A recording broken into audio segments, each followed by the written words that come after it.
Check 1 2 1 2, bitch.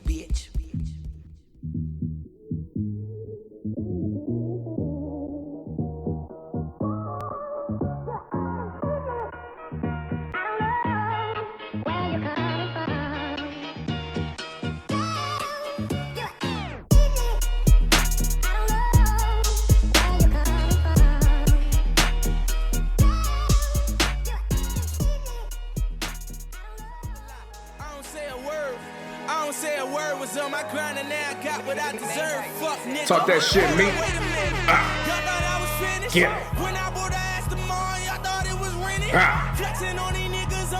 Talk that shit, me.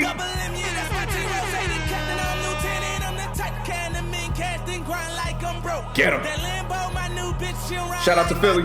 Get him.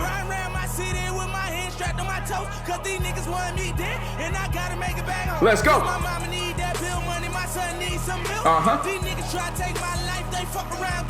Brady fucked around, he fucked around, and then he got the ball poked. Stupid, man. Welcome, ladies and gentlemen, to the iLLogical Sense Podcast, episode number 75. This is your boy J.C. No Hunters out here in L.A. And this is Mr. Busby out here in good old San Jose. Yes, sir, and as you might have guessed it, we are coming off of Super Bowl weekend. Super Bowl 52 is now in the bag. For once, the culture won. The team for the culture won. Shit, man. What a game that was. Just last year, we were just at amazement that Tom Brady pulled the miracle off. And then a year later, shit.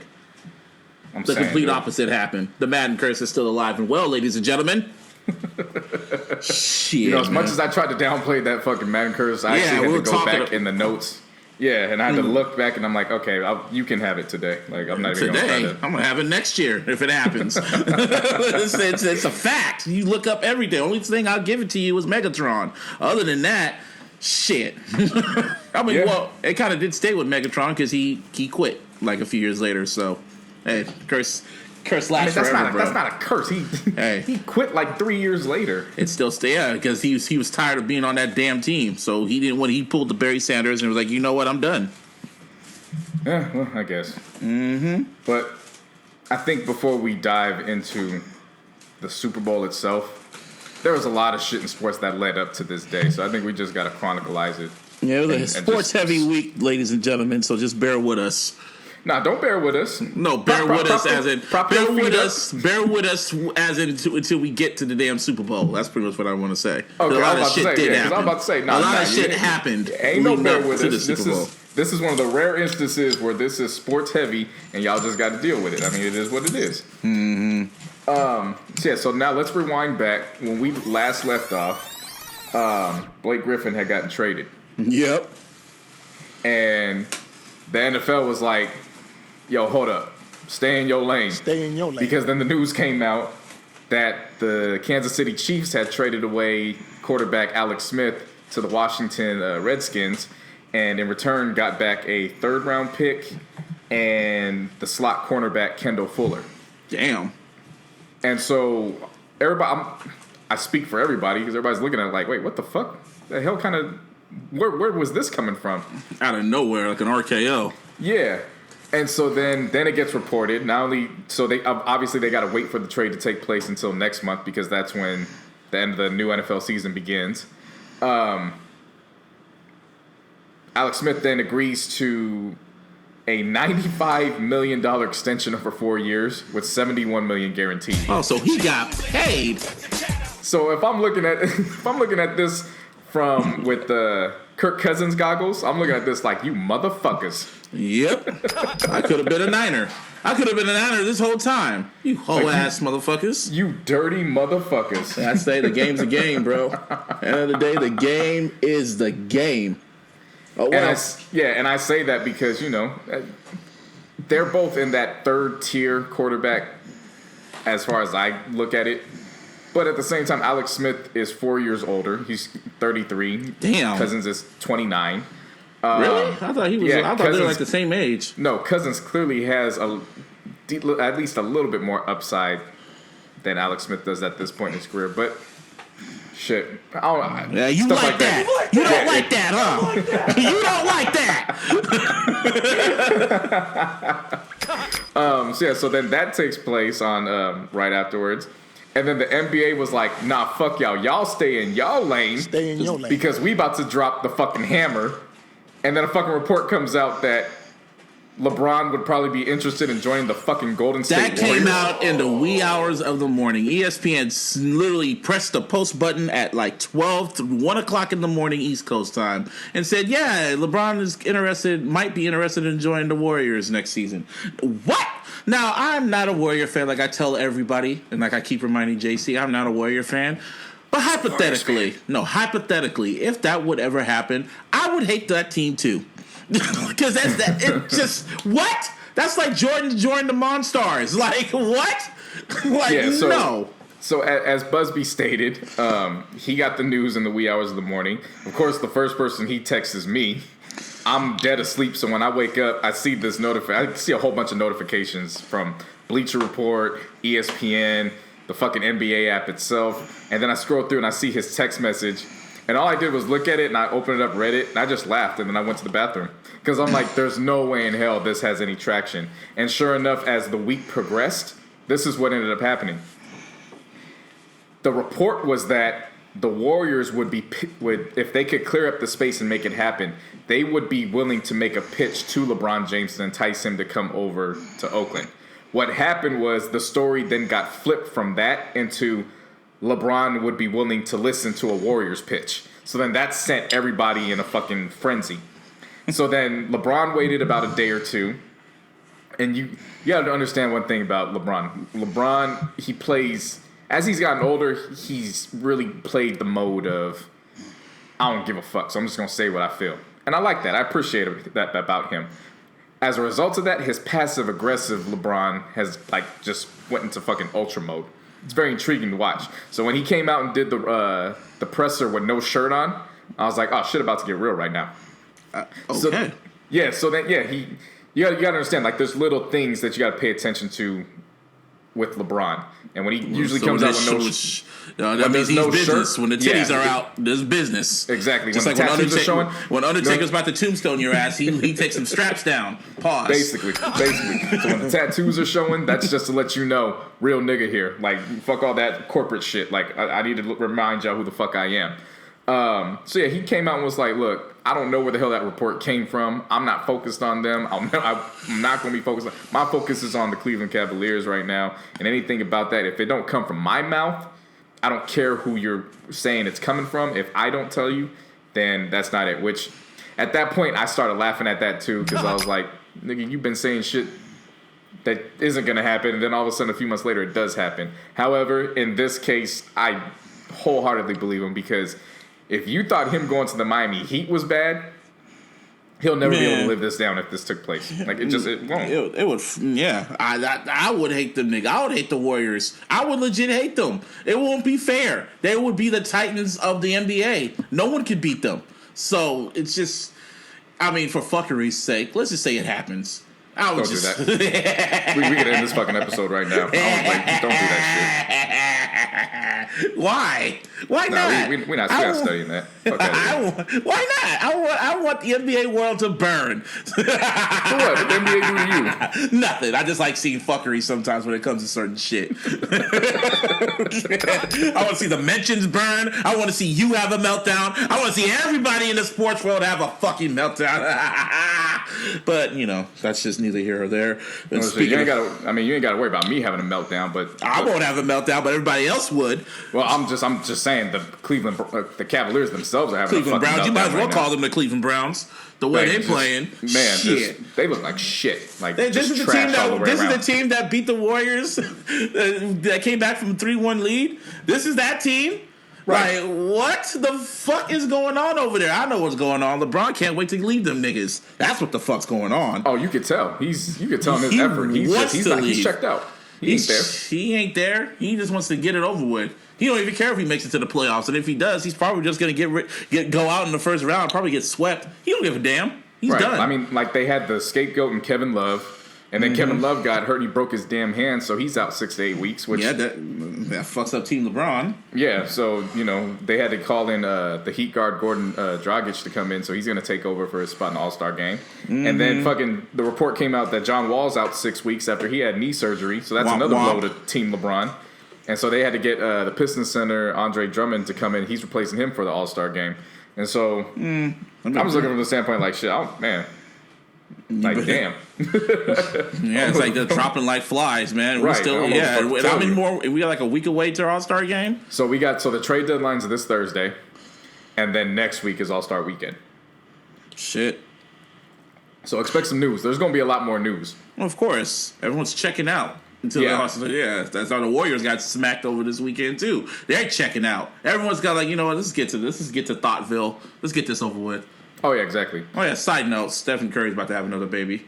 Yep. That's cool. Yeah, he's hitting everything he shoots. Everything he shoots, he's hitting. Literally. Like he's trying to make sure he don't go out like Kobe. Like they're not going to stop until they get the boy to put into the NBA. Like that's what they're moving with. Is it a girl or they don't even know? They don't. I mean, it's still early in the pregnancy, but shit, at this point, they just going to keep trying. That's my belief. And good for them. Good for them. Go for it. Fucking James Harden keeps trying too, man. Shit. I didn't see the game, but I saw them stats. Yeah, I watched the game from the second half on, and shit was ridiculous. 60 points, 10 rebounds, and 11 assists. Like, it's the first fucking 60-point triple-double put up, and then he also broke the franchise record for points that night. At this rate, give the motherfucker the MVP. They might award. as well. You already gave Kevin Durant MVP. You gave Russell Westbrook. You might as well just give it to fucking what's his name, James Harden. Yeah, like might as well. If I'm I think what the fuck's his last name? Parati or something. Whoever the GM is for the Thunder. If I'm him, I'm sick right now. Like, motherfucker, you chose Serge Ibaka, and that's what led to break up the trio. Because then you didn't want to wait for James Harden's response for a few days, whether or not he wanted to sign the extension, so then you traded him away. Thunder team. Oh, go on. No, yeah, I believe you're about to say exactly what I was about to say. That fucking Thunder team was supposed to be the original Golden State Warriors. And they could have been the fucking not the Golden State Warriors. This is gonna be a fire ass 30 for 30 one day. Or a fire-ass documentary about all three of them getting their respects after the fact. Kevin Durant getting his ring, Russell Westbrook becoming MVP, and James Harden just flourishing. He was the perfect fifth man on that damn team, man. But, they couldn't. Six man, my bad. But, they couldn't take out the fucking Heat when there was fire, so. No, it wasn't even that. It was the fact that they chose Serge Ibaka over him. That's what it came down to. Serge Ibaka got chosen over James Harden. That's how we ended up here. Yeah, well, shit happens. Like, they didn't even get a chance to redeem themselves. Like, they lost in the finals, and then that's when the breakup hit. Well, anyway. Exactly. So the NBA is running shit at that point, and then the NCAA is like, they want to come out like KC from Jodeci, like, give me some of that. So they come out, and then, like I've been telling you about Trae Young, the guard from Oklahoma. This is basically baby Steph Curry. He comes out and he puts up another 40-point night. And they scrambled back against Baylor, and they ended up winning, I think, by 1 or 2 points at that point. So just everybody's minds are on basketball. And then, lo and behold, the one thing that gets everybody's attention shifted back to the NFL is some more fuckery that has nothing to do with the game itself. It's so they did Radio Row in the Mall of America, obviously in Minneapolis, which to me is the whole build up as far as the media is concerned that leads up to the Super Bowl. To me is like it's over. It's a joke. I didn't even pay attention. They didn't even feel like a Super Bowl week because pretty much everyone kind of had their minds made up that the Patriots were going to win, and it was business as usual. So it's like everyone kind of didn't really care. Right. You know what I mean? So I get the coverage of it. It builds up suspense, but I mean, at the same time, they treat it like it's a fucking business meeting. Like, have some fun with it. Enjoy yourselves. But this shit was complete fuckery because then you had two Houston radio hosts. They're literally fighting on Radio Row, having a full-fledged argument on the radio, and it actually interfered with a bunch of people's broadcasts. So, what the hell were they debating about? Only God knows what. Like, I saw the clip twice on Twitter, and I still couldn't tell you what the hell they were arguing about. Like, pretty much they were arguing about each other's careers and how one was just a big-ass baby and the other one, just lost his mystique or some shit. I don't know. But just egos. It was egos. But it was enough to get everybody's attention going back. So then they had their issues. And then lo and behold, the NFL actually had an issue with Shake Shack because I guess how it plays out is when the NFL sends people out to these places to host the radio rows and do all the media spots, they're looking at, all the businesses that are around. So, of course, they can pay a percentage to be featured in promos, right? So I guess when they went to the mall, Shake Shack didn't put their sign up, so they just had an empty spot. So then the NFL's like, okay, I guess nothing's going to be there. So when everybody shows up, Shake Shack puts the damn their logo up, and pretty much they got free promo. They didn't have to pay for shit. Fuck it. I still need to take Shake Shack. I haven't had that. I'm about to. Yeah, I'll try it after this Power 30. But I was reading that. I was like, that's the most gangster shit ever. Like that's dope. That's the way to beat the fucking NFL. Like, congrats. Hey. So of course, that leads into some unfortunate events that took place in both sports, with both passings actually that involved automobiles. So you had former NBA player Rasul Butler and his wife Leah. They unfortunately passed away in a tragic car accident. Actually, the pictures of the car wreck, it was like it just got smashed in. Yeah. Like, fuck. Yeah, that was... And she was really big. I guess she had friends within the industry, the music industry, and she was a singer low-key. So a lot like Jermaine Dupri, JoJo, a lot of artists came out for Leia. So it was it's pretty sad. It was really sad. Pretty fucked up. Oh, yeah, for sure. Yeah.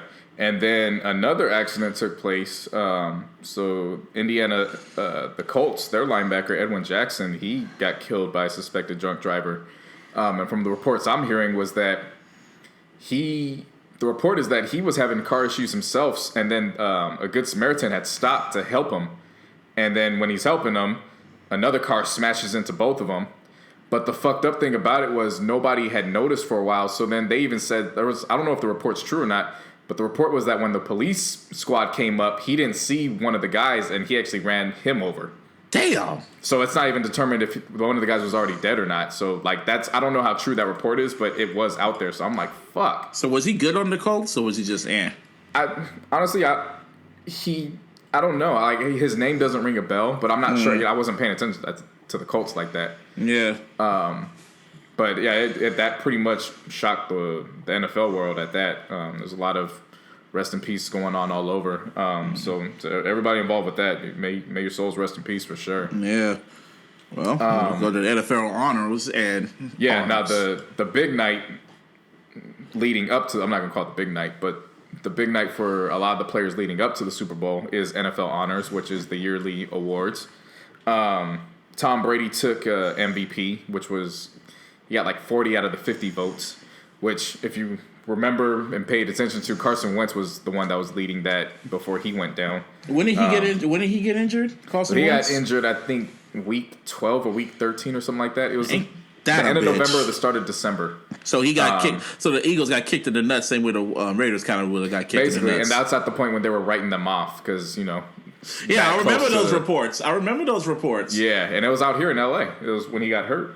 It was against the Rams. Yep, Mr. Fuck Your Couch Rams. Yeah, so he finished with 2 of the votes as a result of that, and then the Rams running back Todd Gurley, he finished with 8 votes. But come on, it's Tom Brady. Yeah, I mean, shit, it's Tom Brady. I mean, that's who you're going up against. Like, it's not much of a contest. But shouts out to Todd Gurley because as for the offensive awards, he went and took the Offensive Player of the Year award. And then the Saints, their running back Alvin Kamara, he won the Offensive Rookie of the Year award. And I like that guy. That guy's like his story about how he maintains himself. Like, I don't know if you heard or read the report. He got drafted, and then when he got his first check, he put the shit in the bank, and then he just went and bought $100 worth of chicken wings. Like he's like I don't need to do anything with my money. He goes, I'm gonna let my money build for me, but I'm hungry. I want to go eat. Like, let's go get chicken wings. And I was like, I fuck with that. I like that. So they took those offensive awards. On the defensive side, the Rams actually were cleaning house at this awards ceremony. The Rams were that team, man. Yeah, the Rams they came out of nowhere. Right. So their defensive tackle Aaron Donald. Of course, remember when we talked about that earlier when they wouldn't fucking pay him and he was holding out, and I'm like, it's arguably the best defensive player in the NFL. And he wanted that money. Right. But he ended his holdout. He came back, and then he showed him just how important he is because he went and he took Defensive Player of the Year. And then the Saints, Saints, they had a good draft because their defensive back, Marcus Lattimore, he won Defensive Rookie of the Year. So shouts out to their scouting department. Do they actually go up there and get speeches and shit too, or not?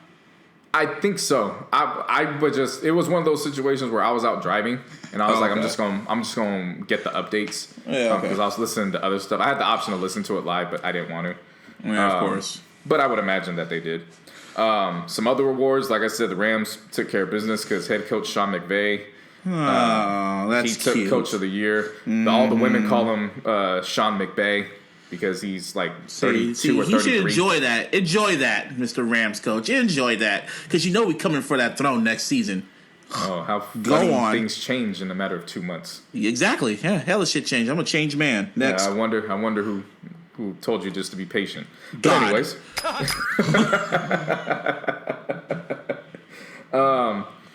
So Panthers linebacker Luke Kuechly, he took the Art Rooney Sportsmanship Award. So congrats to him. And then, of course, this is a no-brainer. Anybody who's blindsided by this, I don't understand how you could be. Texans defensive end J.J. Watt, he took the Walter Payton NFL Man of the Year award. And if you remember, one of the big things that got him that award was that the hurricane that took place in Houston. He raised like millions of dollars for that shit. Yeah, he initially was trying to raise, I think, $200,000 or something like that, and ended up raising $30 million. Coon. Sorry, I just read the notes. I just read your notes. I just saw what it said. Well, yeah, so that leads into the biggest highlight of the night, which was the announcement of the 2018 Hall of Fame inductees. Motherfucking Randy Moss, one of the greatest of all time, bruh. Yeah, of course. I mean, that was a no-brainer in itself. He's first ballot.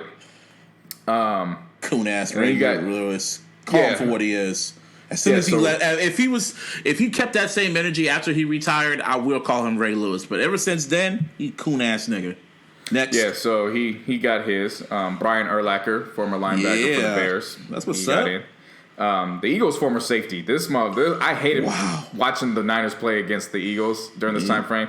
Brian Dawkins was that nigga. He was that nigga, man. He was a headhunter. And he made damn sure you knew about it. Do not cross the middle against Dawkins. And he would knock you the fuck out. Yes.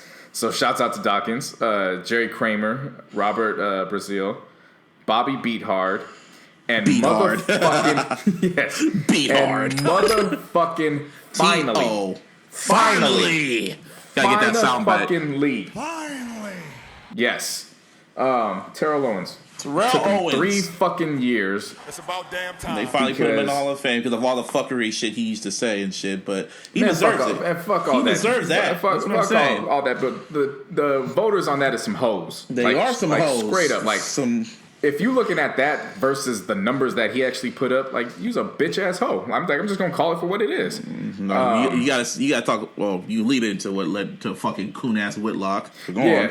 So of course, T.O. over the years, he did his best to try to play off like it's whatever, I don't care. But we all knew deep down he felt snubbed, and rightfully so. So we all, for lack of better terms, we all caped up on his behalf. Fuck y'all. Get this man in. So, of course, he got the announcement. He announced it on Twitter. And when I first saw it, I was like, wait a minute, what? Because they hadn't announced anything yet. So I was like, wait, what? And then they put it up, and I was like, that's what the fuck I'm talking about. Niner, Cowboy, Eagle. Eagle. Well, what else they fucking? The Bengals. I don't count that one. Bills. Shit, he was a Seahawk for a little while, too. I don't count those. That's when he was at the tail end of his career. And then nobody wanted him. That was the sad part where nobody wanted him. And he could still go. I think it was just his big mouth. He blackballed. He pretty much blackballed himself. Yeah, unfortunately. Him and Chad Johnson. Yeah. But one of the rare-ass people that went and tried to congratulate him was Jason Whitlock. No, that coon-ass nigga. Who we like to call Jason Coonlock or Jason Fatlock. Or fucking Uncle Ruckus. Yeah, thank you. Actually, that's a good one. He went on this Twitter. He went on Twitter, but he did it in a way that was, you could tell some shade was being thrown. Mm-hmm. I had my gripes with you before, but congratulations. Yeah, congratulations. Now make sure to treat your Hall of Fame teammates, with class and courtesy. But congratulations, man. Fuck you. And T.O. had the best response to that. It was just 2 words: kick rocks. Hey, man, we didn't talk about this a few weeks back. Remember when T.O. went on that little timeline spill and he was just dissing? He was pretty much really candid about all the teams he played with the Eagles and with the Niners. He said, right. He said Mariucci was the worst coach he's ever been with. And I'm like, really? Man, fuck That's you, right. bro. That's why we got rid of your ass. I do remember that. And then he went with the... made damn sure and put out that it was McNabb as the reason as to why he got outed. Even though he was the one that gave McNabb his best year number-wise. Yeah, he did. And then he went on to say, they asked him about Andy Reid, and he goes, I loved Andy Reid. I loved playing for Andy Reid. I wish I could have played for Andy Reid a lot longer. But fuck McNabb. That's pretty much what he said. Basically. And then he went to the Cowboys, and he pretty much just said, fuck the staff organization and as a motherfucking crew. That's pretty much what he said to the Cowboys. Oh, yeah. He said, first you said it was me. I told you it was the coaching staff. Then you get rid of me, and then you guys still lose. You get rid of Romo, you still lose. So who's really the fucking problem? Right. I mean, T.O. wasn't lying. Shit. I agree. I mean, shit, he wasn't fucking lying. I mean, he just had a big mouth. He just was ahead of his time. But as a Niner fan, I'm happy. But at the same time, same time, and I'm kind of, and it's kind of bittersweet because I wanted him to get a ring with us. He was really close with the fucking Eagles, but his big mouth got him the fuck up out of there. So, and especially with Randy Moss. Randy Moss played for the fucking Patriots, and they went undefeated. And there was Randy Moss on the Patriots was a fucking cheat code. That wasn't fair. That wasn't fair. And they went undefeated and they lost in the Super Bowl. So it's kind of funny when you see T.O. and Randy Moss were the two loudmouth wide receivers and they don't have a ring. They were really close, but they didn't get that ring. Yeah. But I think if, in essence, as much as I would have loved to see Randy Moss get the ring, this is the ultimate. Did you ever watch the 30 for 30 Rand U? Oh, yeah, of course. This is the ultimate, and I don't know if you saw his response when they came to his hotel room. I saw it. I saw he was crying with his family. Yeah, that was a legit. I almost cried at that, just knowing the story that he went through coming up and how he damn near had to spend a good portion of his life in jail had it not been for some situations to get him out. Just knowing where he came from and to now get that knock on the door saying it's our honor to welcome you. Like to me, for that, it's like, you know what? That's one thing about the NFL. In the NBA, you get judged harshly if you're a superstar and you don't get that ring. Mm-hmm. In the NFL, there's just so many ways and just hard blocks that can keep you from getting a ring. So it's not held against you in that light. Mm-hmm. But if you get that golden jacket, shit, nobody even talks about that. It's like you got the golden jacket. Who cares? Mm-hmm. Man, so all that leads into the big game. Yes. And it still didn't feel like a big game because everyone kept asking me. Like I said last week, who am I going for? I'm going for the Patriots. Why? Because they're for the culture. So if you don't notice, I was doing some reverse psychology shit. I was doing some reverse psychology shit because every team that I pick for the culture, they end up losing. So at that point, the Patriots are for the culture, quote unquote. And you know the results, but I guess we can just go a little summary of the game for people who lived under a rock. Of course, I went ahead and I picked the Patriots. However, I said I'm going against my pick throughout the game. I want Philly to win. I think everybody was. I think America was. Yeah, so we'll just see how it goes. Now, as we played off to start this episode, that's exactly how the Eagles stormed out, and the tone was pretty much set. When they came out to the Dreams and Nightmares intro, that's when I knew. That's some Tupac shit. That is when I knew this was going to be a game. I still didn't know if they were going to come through with it, but I knew this wasn't going to be no blowout, wasn't going to be no comeback shit. This was going to be a hard-fought game on their behalf. And they came out smoking. They did. Even though they picked apart that defense, bro, in the first half. Even though they only put up a field goal on the opening drive, just the way they did it with ease, I was like, that's actually that series was a victory for them. Because they showed they can carve them up. And then Tom Brady was like, I bet. And then he drove down the field. And so I'm like, okay, cool. So we're gonna have a That's what I said. I said this is gonna be that kind of game. That's what I said on Twitter. It's gonna be that kind of game. And then the kickers were like, nah, fuck y'all, because we got some other agendas we're gonna do. And then they just showed up and they were pure ass for the first fucking half. Like, what the fuck y'all doing? Did they get a phone call from Vegas or something? Make this close? Like, what the fuck? Motherfuckers missing PATs, missing field goals, botched snaps and shit, and I'm like, it was not even. It was like blatant. Like they just was like, nope, we ain't getting no points. Nope. Right. No. Now, at first I thought it was just gonna be with the Eagles. Like that's gonna come back and haunt them. And then it happened to the Patriots, not once but twice. And it was like, okay, is this gonna be this kind of game? Let's see where this goes. Yeah. And so you know where fucking Cook went. Oh, he went night. Nigga. He went night. That nigga got. And it was a clean hit too. There was no helmet to helmet. That was a clean hit. I mean, it was helmet to helmet, but it wasn't a dirty hit. It was just a man hit. With. That was a man. You got Malcolm Jenkins let him know, I'm here, deal with it, and looked down on him too. Like and Cook was like, I'm not gonna deal with it because I'm just gonna leave the game. I got a concussion. I'm out. Yeah, he was gone after that. He got knocked the fuck out. Now let's talk about let's just talk about everything that just happened with the throwing to a QB. Okay. So let's break this down. Patriots went and ran a trick play where Brady hands off to James White, who hands off to Amendola, and Brady just slips out to the right, and you're like, wait a minute, what? And I watched him too. I watched it like, oh shit. Yeah, and he had the whole field just wide open. And you're like, is this motherfucker about to do what he has to do and throw everything on the field and score a touchdown? And as it's watching it, like, you see it in the slow motion, you hear the dun dun dun dun dun dun dun dun dun dun, and then the DJ vinyl just scratches and the ball just completely flies off his fingertips, and that's the end of that. And the way he was just like, oh darn it, that's not my job, it's y'all Blackie's job. Well, not Blackie's because all his wide receivers are white. Yeah. If you're a white wide receiver and you tired of all the black folks catching the balls, go to the Patriots. Go to New England. As that shit just went off his fingertips, all I could think of was, that's exactly why the rest of the NFL is either going to black quarterbacks or white quarterbacks that can move outside the pocket. Because if that was someone like if that was Kaepernick or Cam Newton or one of the mobile quarterbacks, they would have caught that. Oh, he would have been gone. He would have been gone. I'm telling you right now, y'all saw how my boy Derek dove for that first down against the Saints in 2016. He would have made a play. He would have found a way to get that damn ball.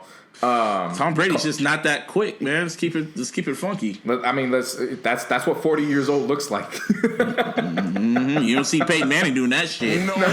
In his last years, he didn't do that type of shit. No. That is exactly what 40 years old looks like. Now on the flip side, later on in the beginning, and literally to the end of the half. Yeah, the last minute of the game, the Eagles had stormed down. Not the game, but the first half. Yeah, the half. Eagles had stormed down. And they end up with a 4th and goal. And Chris Collinsworth said this might be for the game. And I was like, he might be right, even though I don't like Chris Collinsworth on commentary.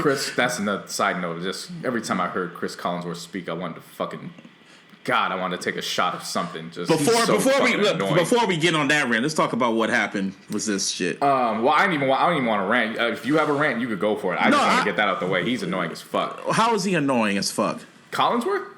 Yes, just let everyone know that doesn't watch sports why we feel. It's personal because I'm a Niner fan. Okay, but you can give that reason, but I'll give the reason vocally so that way everybody understands. Every single fucking week and every other series, it's whoever the player he's talking about. Now this is a guy that just goes out and makes the play happen. This is the type of guy that goes out, get the play. I mean, just man? The way it's unbelievable. I mean, just Tom Brady, the way he just like, motherfucker, shut the fuck up. Especially on Madden, man. Oh my god, when these that's guys one reason why I stopped playing Madden, dog. Well, he's not commentating no more. But it's go right up the middle. That was just a dumb play. Call man, shut up. See, with me, I look at Collinsworth every time he commentates against my Niners. I know that's coming from a bitter place because if y'all don't know, Collinsworth was a wide receiver for the Bengals when they went to the Super Bowl against my Niners. And they whooped that ass. And we whooped that ass. And I think, was he even a good wide receiver? I keep asking people this. Was he good? He's decent. All right, but he's all right. He deserves the respect. Like a Hall of Fame type of shit. You know what? If you keep talking, you give me a moment, I'll actually go look up the stats right now. All right. Well, whatever the case, he became a commentator or whatever. And ever since he commentates against my Niners, he says some little slick shit all the damn time. I'm like, oh, that shit still hurts, doesn't it? Good. That's pretty much it. He was low key annoying on that shit. But anyway, He deserves. Okay, before we get in, he deserves some respect on his name. 3-time Pro Bowler, first team All Pro, 3-time second team All Pro. He deserves some respect on his name. 417 receptions, over 6,000 yards and 36 touchdowns. But he only went to the Super Bowl once, because you know why? Because Joe Montana. Was it Joe Montana or was it Steve Young? It don't matter. The Niners were just better. Yep. Yeah, bish. Now back to fourth and goal. Back to fourth and goal. I don't know why we fucking put on. Just because Chris Collins, when he comes up, he pisses both of us off. We both had that this face on, like this nigga.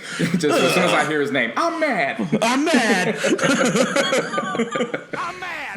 So fourth and goal. Nick Foles apparently looks like he's about to take the snap, and then all of a sudden he kind of just drifts. Yeah, like he gets mad, and he was calling audible, and then you see him just walk off to the distance, like he's walking back to the sideline. So you thinking they're gonna call timeout. The ball hikes to the running back, and I'm going. As soon as this happens, I'm going and I watch Nick Foles run to the side, and I see them do the reverse shit, and then he passes it, and wide open touchdown. I got up off my seat and said, that's how the fuck you supposed to do that. I'm not even an Eagles fan, but that was fucking dope. And that took balls. That was balls at the fourth and goal against Belichick and the Patriots? Are you serious? Man. See me, I watched it, and my mouth dropped for like 5 seconds, and all I did was I let out the loudest laugh, and then immediately after I laughed, I just said, that's so fucking disrespectful to Tom Brady. It was. And then not only that, they had to put the side-by-side by it after the fact. Oh my God. Tom Brady's face watching it. And it was damn near the same play. Yes. And they didn't see it coming. I don't know if they went on the sideline and just made it up on the spot, and they call it on fourth and goal, or maybe the Patriots just they probably cheated and saw them do that play. I don't know, but shit, that took balls. That was balls. And Nick Foles, when he caught that, I'm like, okay, these guys better win. These guys have to win. They have to. So they closed. To quote the great Mozzie, Foles one top oct. Tom Brady. Man, that was balls. I had to clap. It stayed with me throughout the entire halftime. I was just like, I was telling my mom, because my mom saw that. Even she said that was amazing to watch. I was like, we just witnessed a Super Bowl moment right there. That was a game changer. So we come to the second half. So they go into halftime. Eagles go up in halftime up 22-12. And as they're going off the field, that's what I'm starting to realize. I'm like, wait a minute. There's been a lot of yards passing as far as the Eagles are concerned. Defense was trash. And I'm like, on both sides. Yeah, and I'm trying to like look around, and of course you see Rowe, number 25 for the Patriots. He's pretty much in the mix of everything. But there's one player I'm noticing, and I'm like, where the hell's Malcolm Butler at? And if you saw during the national anthem, he was crying. Right. And so that was something that I'm paying attention to, because I'm like, wait a minute, I didn't hear anything about him throughout the week. And come to find out, as we get to, when we talk about the second half, we'll figure out exactly why. So the second half kicks off. And the Patriots did what the Patriots did. They woke up from the dead. So we didn't hear much about Gronk in the first half. I think he only had like a catch for like 5 yards or something like that. He made crazy ass catches. That boy Gronk made some crazy catches. That nigga woke the fuck up and was like, nah, homie, this is my territory. Mm-hmm. And like you said, he was making some crazy catches, and then it ended up leading him to making a dope catch in the end zone. And before you know it, it's 22-19, and that's when you're like, oh shit, okay, well, here we go again. Here the Patriots come. Yep. But then all of a sudden, something amazing happened. Bet. Flo said, bet. Give me my money. Exactly. This was an audition for every NFL team in the world. Yes. I ain't no backup nickel.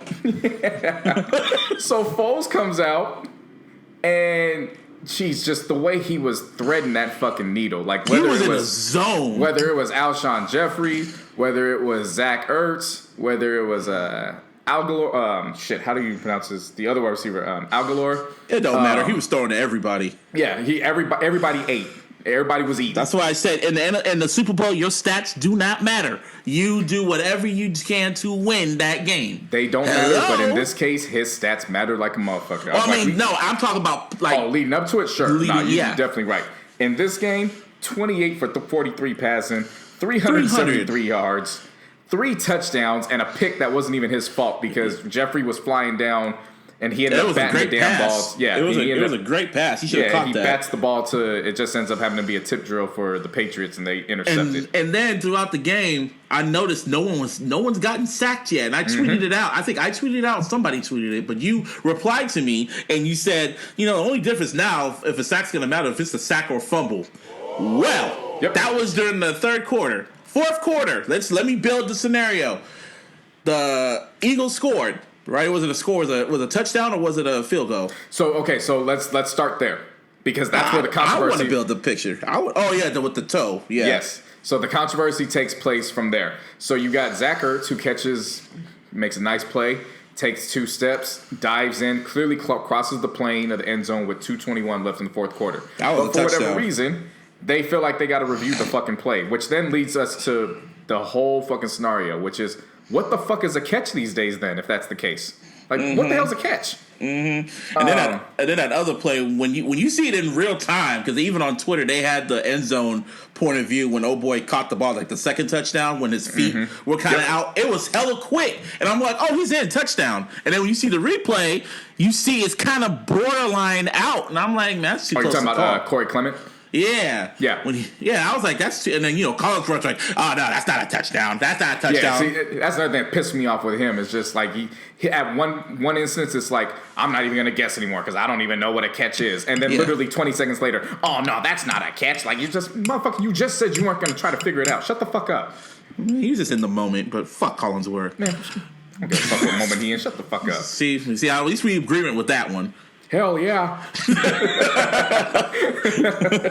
Shit. Okay, so that paints the picture of what's to take place because after they did the review, they came back and yes, Ertz did take the proper 2 steps to initialize the fact that he had caught the ball and he dove in over the plane touchdown, which to your enjoyment, it pissed off a lot of Cowboys fans because if you remember, it wasn't a catch. Still wasn't a catch. I don't give a fuck what y'all niggas say. That was not a catch. Fuck that. But then it also ruffled some feathers with Steelers fans because if you remember in Week 16, that was a catch, man. See, at least Gordell said they're gonna look into this shit. They gotta look into it. Yeah, because this catching shit. There's no way you gotta look into that fucking rule. Like, but anyway, these motherfuckers scored. So let me paint the scenario. Go ahead. 2 minutes and 20 seconds.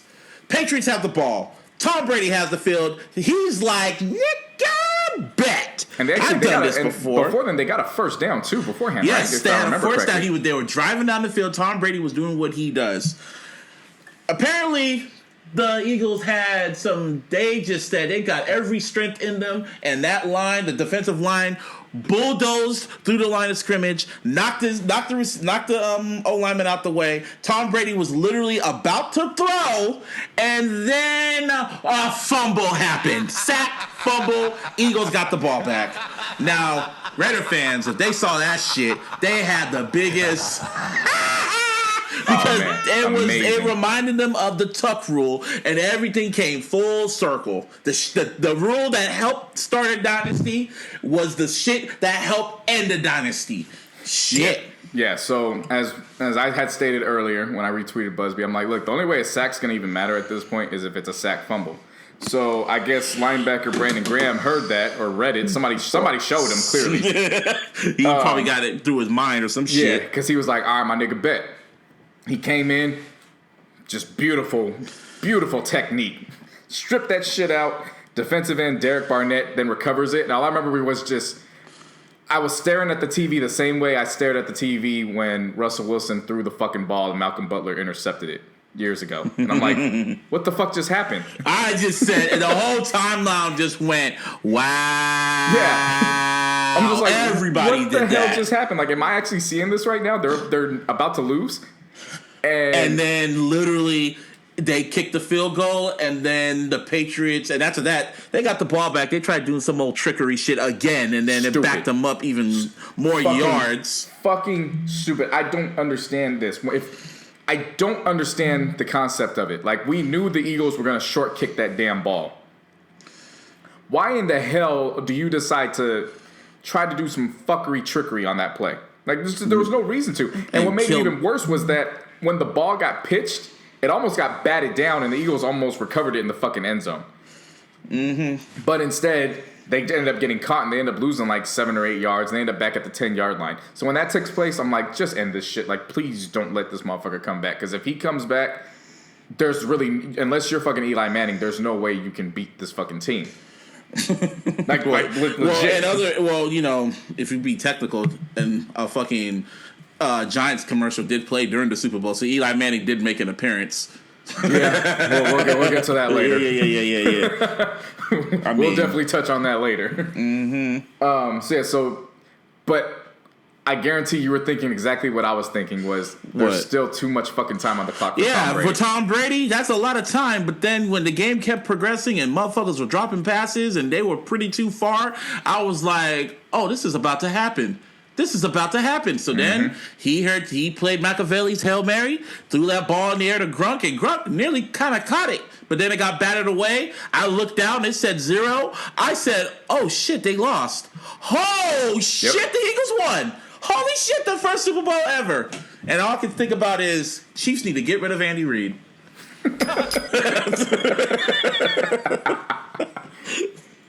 But yeah, man, they fucking did it. The Eagles, the first, and of course, shout out to Mr. Sticks. He fucking lost his mind. All my little Eagle fans online, especially oh my God, forgot his name. The guy who's always on YouTube getting pissed off about every move the Eagles do. 445. EDP was actually at the Super Bowl, man. And shout out to my boy Jonathan Palmer. That's for real. Fly gang fly zone right there. Like that. I can just imagine how BDP really feel. Man, just watching his team win the Super Bowl after all those years, people laughing at his fat ass for being so pissed off after every little move they do, and now they made it to the fucking Super Bowl and against Tom Brady, who beat them before, but this time they beat them, and. That can be such a great feeling in the world. So you see Gilla the kid crying. Kobe was watching with his family. His wife fucking took a picture. It was amazing. Him just sitting there with his daughter. He's like, yes. Like, for the first time, he's not, because he's so used to playing for a championship. He's not used to just watching as a fan. You know what I mean? Exactly. I think what was the funniest thing about the whole experience about it was that it was just how you described it, where it was everybody was like, oh my God, Gronk's going to catch the ball. And then it dropped, and you're like, oh shit, he didn't catch the ball. And then everybody looked at the time and was like, oh shit, there's 0 seconds left. No, it was funny. And Kobe was like, oh my God, thank God. Oh my God. And then, I think that's what it was. It was nobody celebrated the fact the Eagles won right away. It was like, okay, he didn't catch the ball. Okay, wait, there's 0 clock left. Okay, wait, the Eagles have their hands up. Oh my God, wait a minute. They just won the fucking Super Bowl. I think that was the reaction. That was the universal consensus reaction was, wait, it's a prolonged celebration. Like, wait a minute. Oh my God, they won. It was like getting kicked in the nuts and then realizing you just got kicked in the nuts, but it's a happy kick in the nuts. You don't feel it until 10 seconds later. Like your mind's still trying to process what the hell's happening. So, of course, Patriots fans, they're upset. But I'll tell you another fan base that was pissed off. Who? The Dallas Cowboys. Oh, yeah. Well, who's relieved now are us. No. Steeler fans are relieved because they still hold the title. They hold the most. For now. Well, I'll say this. They hold the most Super Bowls. The actual team that actually holds the most championships is the Packers. Because, of course, everybody only factors in the Super Bowl. They never factor in what happened before. And actually, as I'm saying it now, it actually might be the Bears. I know it's between the Bears and the Packers. But at this point, it's the fucking Steelers, and they still hold the 6 rings. But until now, because the Niners are in that fifth zone too, and they were already predicted to go to the playoffs next year. So buckle up tight, motherfuckers. Right, but yeah, it's like as far as the Cowboys fans go, shout out to Rossi, shout out to my boy Jason, shout out. He said Greg. Shout out to Rossi. He's a Cowboy fan. No, that's what I'm saying. Oh, okay. You let me finish. Shout out to them and shout out to Devin because. Yeah, all of them, they just went on social media and were like, I'm fucking sick right now. Like, they were legit talking like, I'm about to throw up. This is so fucking disgusting. Shout out to Myrn, too. She's a Cowboy fan, too. And she just got really quiet on social media. She feels the type of way. Right. And I'm just reading it, and I couldn't help but laugh like, damn, that... And then what was funny was Jason was like, you guys think I'm pissed off being a Lakers fan that the Warriors won? Like, nah. I could deal with that. This shit is sickening. This hurts. Like, this is so fucking disgusting. I don't know what to say anymore. Well, shit, Philadelphia was partying like they fucking lost the damn Super Bowl because they were riding like a motherfucker, burning Flipping over cars. Burning, eating shit, eating dog shit. I didn't even know that was a thing. I did not know that was a thing. I did not care to know that was a thing. Motherfuckers jumping on hotel roofs and collapsing shit. Man, I just thought about this to myself. I'm like, shit, imagine if it's the Raiders and Niners in the Super Bowl. In Atlanta? Shit. No, not in Atlanta. I'm talking about back here at home. Imagine what would happen. If it was Super Bowl 50? No. I'm just saying. Damn! Don't even say that. Oh my god, nigga, the Bay Area would have burned. It would have been some apocalyptic shit. Like you thought the earthquake was bad. Oh man, it would have been like I Am Legend in this bitch. Like as soon as the clock hears 0, you call me, and I'm in the bathtub like Will Smith with the gun and my dog. Yeah, that's what I'm scared of. Raiders versus Niners in the Super Bowl. Now I'm just saying, even then, if they go, it's gonna be war fucking infinity in the Bay. Everyone's gonna get got. Right. And shout out to Will Smith. Ever since he joined IG, he's easily top 5 Hall of Fame IG all time. Oh my god, when he was getting ready and he was all flapping his rings like, "Ka!" Oh man, when he legit turned that into a film, and I was like, yo, I need Hollywood, cash him out, put the shit on Netflix. I want to see all of this. Like, give him another show. But that shit was funny as hell. Go back to the Eagles. Like, shout out to Doug Peterson.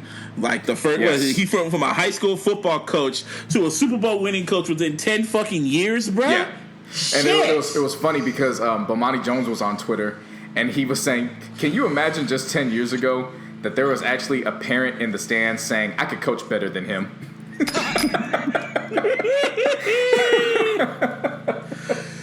And then that story in itself, bro. That's and then this is the crazy shit. Nick Foles is the Super Bowl MVP. Super Bowl MVP. A backup quarterback. The first time to do that since who?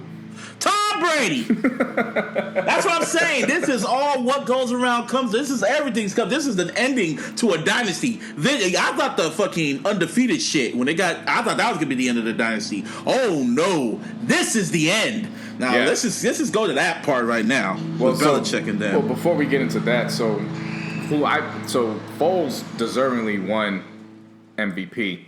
However, the X factor as far as who I saw in the game, it was running back Corey Clement. Oh yeah. Yeah. Because if you remember, the Eagles already had Blunt and they already had Ajayi. Mm-hmm. So they were already set. And Blunt was running around. And shouts out to Blunt because he left the Patriots after winning the Super Bowl. And Chris Long as well. They both ended up with Philly. And then ended up going to the Eagles and then beating their own team and got 2 Super Bowl rings back to back. Yeah, him and Chris Long. And then Ajayi, he got traded from Miami into Philadelphia. And he pretty much left the situation where Miami wasn't going anywhere. You know, they had the coach who's sniffing lines in the damn office. Mm-hmm. And he goes to a situation where it's like, oh, I'm going to be a backup to a Super Bowl contender? Shit, put me in. And they both did work. But out of nowhere, this running back just comes in and he's fucking making plays. Like 108 yards from scrimmage, including that 55-yard tiptoe touchdown that he caught in the third quarter. Mm-hmm. And this is a guy that went undrafted this year, like fresh out of Wisconsin. So I'm saying, man, stats don't matter when you're in the fucking Super Bowl. Stats don't matter in the season during the Super Bowl. But when you get to the Super Bowl, moment, yes. When you get your moment, you take full advantage of that motherfucker. You only get one shot. Word to Marshall Matters. Matters. So we say all that to say the dynasty's over. I'm saying it right now. The dynasty's over with the Patriots. It's over. Now back to what I was stating earlier. Of course, I'm looking and I'm like, where the fuck is Malcolm Butler? And outside of seeing him on a couple plays, I haven't gone back before the halftime show. I went around it, found him on a couple special teams plays. But outside of that, he wasn't on the field. And then going back and looking at it, like you had mentioned earlier, he's crying during the national anthem. And all I got to say about that is, Bill Belichick, you're a fucking dumbass. Like, is he a dumbass or was this, did he strategically do this? There's sabotage and then there's being a dumbass. What if it's both? He crossed the line. I mean, like I'm gonna tell you why he crossed the line. Because You could be upset with Tom Brady. If you're going to sabotage it on the offensive side. Like, make it a situation where offensively it's all on Tom Brady being fucked over. Don't fuck over your defense. Like, what are you doing defensively? Wasn't he the top cornerback? The best. He was there. Not only was he their top cornerback, he was their best defensive player. And he sat him. See, that's what I'm saying. I feel this whole shit he did it, and now the reports are coming out. Well, online it came out that it was because he showed up late to the even though it was a rumor saying he showed up late to the team to the plane and to the hotel. He was intoxicated. They found weed in his room, and it just pissed off Belichick. So he said, "Go sit the fuck down." I saw that report as well, and when I did some more research on it, the source that we both saw it from isn't a very credible source. So then I went back and I tried to find some other stuff, and come to find out, if this is true, what I'm about to say, this is the most pettiest shit, and this is why I can't rock with this, because to me this isn't sabotage, it's about egotistical control. Apparently Malcolm Butler did not play outside of special teams because he didn't show up on time to the hotel when the rest of the team showed, but the reason why he didn't show up was because he was in the hospital the day before because he was sick. And now, Belichick is really... He's really like a dictator on that damn team, and every rule has to matter. It doesn't matter what team it is. If you fucking broke one of his rules, he's gonna punish you. It don't matter if it's the preseason or the Super Bowl. He gonna punish you. Now, I'll say this. He was listed as ill going into the game, but see, I don't buy that shit because if he was ill, why the hell did you put him on special teams? Mm-hmm. You see what I'm saying? So he played. Now, I don't discredit the sabotage because it definitely does. That plays a factor in this. Especially when you factor in where it's like, well, if you're going to kick me out of choosing whether or not I'm going to have my successor at quarterback, I'm going to show you how much fucking power I can take. So I will give you that. But again, just from my perspective on the flip side, if you're going to sabotage the fucking offensive side. Like, don't do it on the defensive side. Because it just makes you look stupid. It makes you petty as fuck. It makes you look hella fucking petty. And excuse me, the fucking the gardener's out here, he's just going ham on the grass. So if y'all hear that, he's getting his hell yeah on. But I just look at it as Belichick being petty, and he's sabotaging the team from within because he's out of it. If you remember that report that came out, before the fucking playoffs started, about what's the little inner conflict between the fucking Patriots? Of course, ever since the Garoppolo trade. Yeah, and then not only that, I remember I saw this one little picture on Instagram from some players in the NFL. I forgot who it was, but he kind of hinted and alluded that like before the game there was division within the locker room. Players were divided and shit. Right. So there's shit going on that we don't know about. Come on, even Grunt after the game saying he's kind of thinking about his future with the game and shit. He ain't talking about retirement. He's sure. And when they asked him if he's gonna play with the Patriots, he pretty much said, "Yeah, I'll think about it." So I'm going like, holy shit, what the fuck? That's what I'm saying. This is the death of a dynasty. Again, how many times have they lost in the Super Bowl during the Brady era? Twice? 3 times. It was twice to the Giants, and then this one. Shit. So it's 5-3 overall. Something definitely you're gonna take. Somebody brought up something stupid online where they're like, "Oh, so Brady's lost 3. Is he still considered the greatest?" I'm like, "Motherfucker, he still won 5." Motherfucker, if you saw what he did last year, you fucking right. He's considered one of the greatest. Don't do that. Right. Don't do that. So that leads to like my final notes on this, which is, so you could definitely tell Malcolm Butler's presence was missed because the Eagles ended up having 25 first downs. 19 of them were through the air. Yeah. Okay. So then they convert 10 of 16 third downs, which if you are a football fan, the game is won on third down. Yeah, it sure is. How you play your third downs is really going to determine, and outside of turnovers, obviously, but how you play your third downs is going to really determine whether or not you succeed or not. And they were 10 for 16, which shows they had they did not fear that defense at all. They did not fear them at all. Because at the end of the day, they were last in defense. The Patriots defense, they were last. Yeah. So, they were not afraid to pick them apart. But the thing that they did, like I said, when it comes to the Warriors and even when the Patriots, if you have the Patriots down, keep your foot on their neck and do not give them no room to breathe. Because when they breathe, they will take your fucking head off. And they nearly did. They nearly did. But then today had the final axe. So yeah, and then that converted. And so then all that led to 538 total yards. And so from the Eagles' standpoint, that's exactly how they took care of business. But on the flip side, there were some NFL records that got broken. I don't know if you caught it, but by the time there was like 2 minutes left in the third quarter, they had both combined for like 930 yards. They still had over 15 minutes to play. I was just seeing the game, man. I was seeing it just went back and forth. I'm like, this game is crazy. Yeah, so at that moment in the third quarter, they had already broken the record for most combined yards in the game. They still had 17 minutes left to play. So they, at the end of the game, they both had resulted into 1,151 yards. In a way, both defenses were trash. Yeah, it was that way. See, the first half was strategic. Everybody had nerves. It was more kind of like they're just trying to focus on. I wouldn't say the focus was on the defense, but they were able to, limit and keep everything at hand. The second half, that was an offensive game. And to give credit, that's the game we wanted as fans. That's exactly what we wanted to see. Yeah, defensive games are boring. Yeah. I'll watch a defensive game for like the wild card and the divisional games, but when we get to the title games and then the Super Bowl, I want offense. It needs to go back and forth. Right. Now the Pats, they broke a record. They had 613 yards total, so that's the most Super Bowl history. Tom Brady, of course, by himself, he's broken all kinds of records with the Super Bowl. He's basically played half a season in the Super Bowl. If you think about it, he's played 8 games. Yeah. 2,000 plus yards. He's the oldest player to play in Super Bowl history. Like I said, he's 40 years old. The most passing yards in the game. How old was what's his name? Elway. Elway, I think, was in his late 30s. Wow. I would have thought he was in his 40s. So he had the most passing yards in this game, which was 515. And the touchdowns that he added through this game, he now has the most touchdowns, obviously, in Super Bowl history with 18. Wow. Yeah. Now, on the flip side... Pats didn't punt the balls at all? Wow. They kept going for it on fourth down?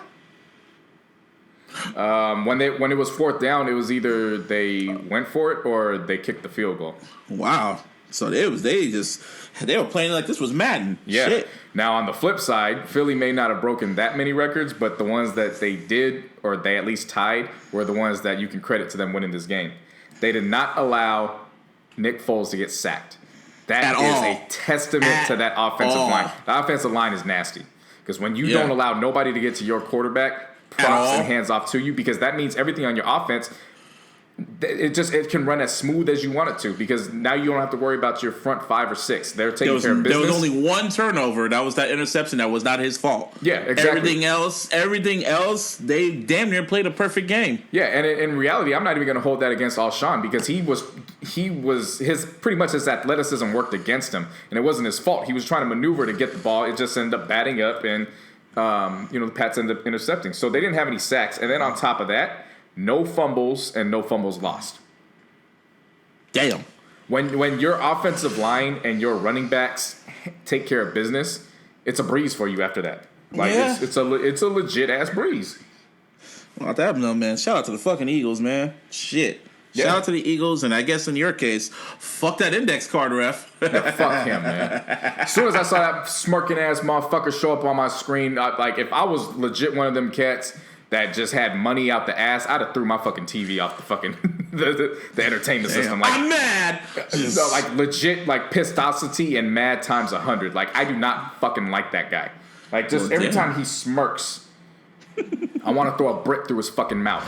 Like, it's wow. It's that's that type pretty of extreme. anger. That is pretty extreme. A brick through his mouth. I'm gonna use that one day. Please so mad. do. I'll throw a brick in your mouth. Please do, and credit me for every time you do it. Okay. I'll write your name on it, and I was like, yeah, J.C. says hi, and throw a brick in his mouth. Yeah. But again, shout out to the rest of the celebrities. Bradley Cooper was in the owner's section all night. You could tell he was having a ball. Dion Waiters, he broke his leg, who plays for the Miami Heat. He's from Philly. Was there? Sylvester Stallone, he wasn't there, but I don't know where he was, but he went on Instagram, he posted a picture up, just, Philly. Rocky, hey. Yeah, so the Rocky instance. I mean, and shout out to the Roots. Shit. Oh, yeah, they were on Instagram. They were on Instagram Live watching the game before their Jimmy Fallon shit. That was funny. Yeah. So I mean, but fucking Kevin if you're a Philly Hart. Fan, oh my God! And then Kevin Hart. He was drunk off his ass and he gave no fucks. Literally, fucking first he tried to go up on the podium and it was just hilarious. You like all of a sudden you see the dude having the fucking Lombardi trophy walking up in there, and then you see this little ass dude with his arms in the air in front of this big ass security dude, and the security dude's just like, "Hey, bruh," and then when you zoom in, I was like, "Is that Kevin Hart?" And the security guy was like, "Hey, bruh, can't help you." Nigga was drunk. Then after that, he was still wandering around the fucking field and found the NFL Network podium and went up there and just drunk off his ass. He even admitted that he was drunk. And he was like, "Yeah, I'm just gonna say it like this: we didn't give a fuck. Oops." And it was on live television. He said, "Oops," and put the mic down. Deion Sanders had to pick his little ass up and just put his ass back down. Like, come on, bro. But you know what? Though, it was one of those things where it's like, man, if you're a Philly fan, like I can't be mad at it. Like, yeah, it's just one of those things. Like you so embodied in the celebration where it's just, you know. So many years, decades of disappointment, and now so many years just sitting on your couch watching other teams win Super Bowls. So many years just going past, not even making the playoffs, and now you win it. And this might be their only one. This might not be. Who knows? But it's always that first one that feels so sweet. Oh, that's why Giants fans were so happy. That's why Warrior fans were so happy. That's why everybody was so happy. Now I'm just waiting for my Niners so I can enjoy it. Because I'm young as fuck. But I want to enjoy it as a grown-ass man. Yeah, I was just about to say that. We were like, what, 7-5, 8 or 5? Something like that. Yeah, when the Niners won their last one. I mean, I've seen all 5 of the most recent Lakers championships, so I can definitely attest that, yeah, as a fan, when you see your team hold that trophy up, ain't shit nobody can tell you. Nobody can tell you nothing. You know how many times I had to go to, and when I was in high school, I had to see that one lone Steelers fan just show up wearing their Super Bowl shit and looks around at all the fucking Raiders and Niner fans with that little smirk on their face. Like, you motherfucker. He had to do that twice. They went to the Super Bowl 2 times within my high school years. That's some bullshit. Ain't that some shit? Your freshman year and then your senior year. Yeah. He had that same smirk on his face too. He was like one of the only Steeler fans there, and he was like, related to that fucking index card ref. Well, damn. You like how I turned that shit back, huh? I guess so. Shit. Anyway, there's not no Super Bowl without the commercials. Yeah, well, come on, bro. Of course, you spent a lot of time on the game. That's why the Super Bowl is. You can appreciate it for what it is. It's a one-day event, and everything national that has holiday. It's like an unofficial national holiday. Yeah, and I don't know how you feel about it. I think the Super Bowl should be played on a Saturday night. Just that way, you have all day Sunday to recoup, because they clearly ain't giving us the fucking holiday off on Monday. Well, man, no, it's Sunday. Unless your team's actually in it. If your team's actually in it, then they should have a rule. If your team wins the Super Bowl, they should have a rule that you don't have to go to work. I mean, it's an option, and they can still pay you. Yeah, I mean, shit, yeah. To build on that, though, there is a way to actually make this happen and get the day off afterwards. If the NFL finally decides to give you another bye week throughout the season, that pushes the weeks up from week 17 to week 19, which means there's 2 extra weeks. When you push those 2 extra weeks up, you actually go into President's Week. So if they're wise about that and they could kind of work that into the next CBA, you could actually have a Super Bowl, which is on the Sunday, and then the next day it's President's Day. It could work. It can I'm just happen. saying. I'm putting that out there. Like, put it in the universe. That's what I say. Every time you put shit in the universe when it comes to this podcast, it always ends up happening. So, hey, it may be a long journey, but we'll get there at some point. But like you were saying, commercials. Big. Cardi B was in it wasn't just Cardi B, it was a whole stack of people. But Cardi B in an Amazon commercial for Alexa, which I don't know, you have that shit at your damn house, man. I'm uncomfortable with that shit. When you're like, Alexa, play this, and it just starts playing. I'm like, what the fuck? I'll never forget the first time I did that, and Busby had no idea that I had one, and then he like looks at me, he's like, what the fuck just happened?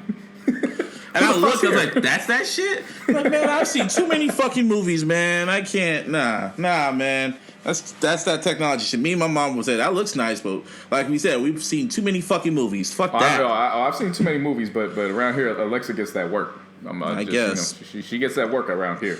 But yeah, shout out to Cardi. She got not 1, but 2 placements in that ad. So she showed up twice.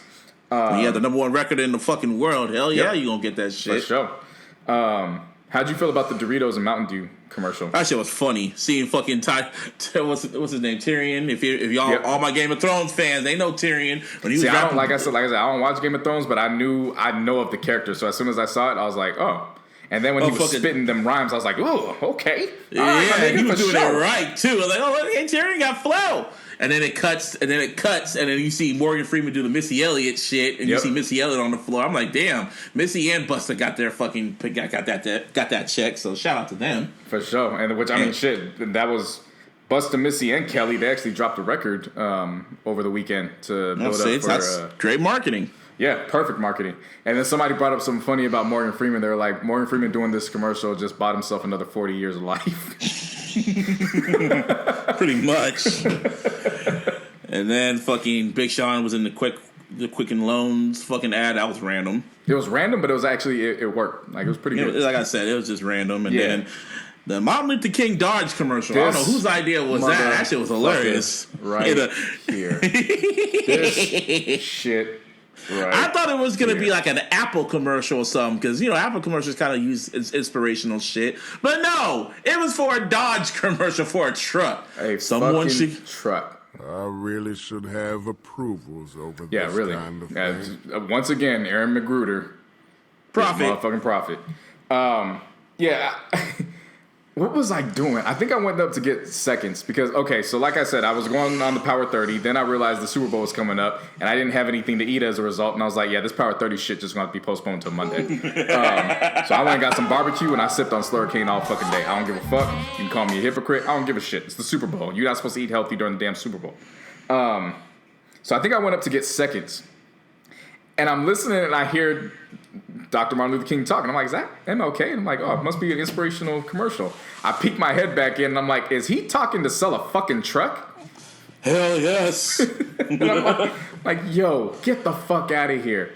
And Twitter wasn't really happy about that. I agree, because it didn't sit well with me either. So then, of course, the game popped back on, so I'm like, you know what? I'm going to keep a note of that. I'm going to try to find something on that later. And so the next moment I did some research. Shout out to Joshua D. Rothman, who's on Twitter. He is a history professor. His ad on Twitter is Rothmanistan. And he put up, so I'm going to read the tweet in its entirety. Quote, that MLK excerpt actually comes from the drum major instinct speech, part of which warns against the dangers of unwise consumerism and ends with the king imagining his own funeral. So yeah, that commercial is as crass and gross as you were thinking, end quote. So basically they took a speech of him speaking against over-consumerism and used it for consumerism. How fucking disrespectful do you gotta be? And I'm not gonna just hold Dodge responsible for that. Who in his fucking estate allowed this shit? Like, who? Who? Because you're not just going to get that unless you actually talk to somebody within the estate. So I don't know, man. Somebody got to hold that L. I wasn't mad. I just chuckled. A major way.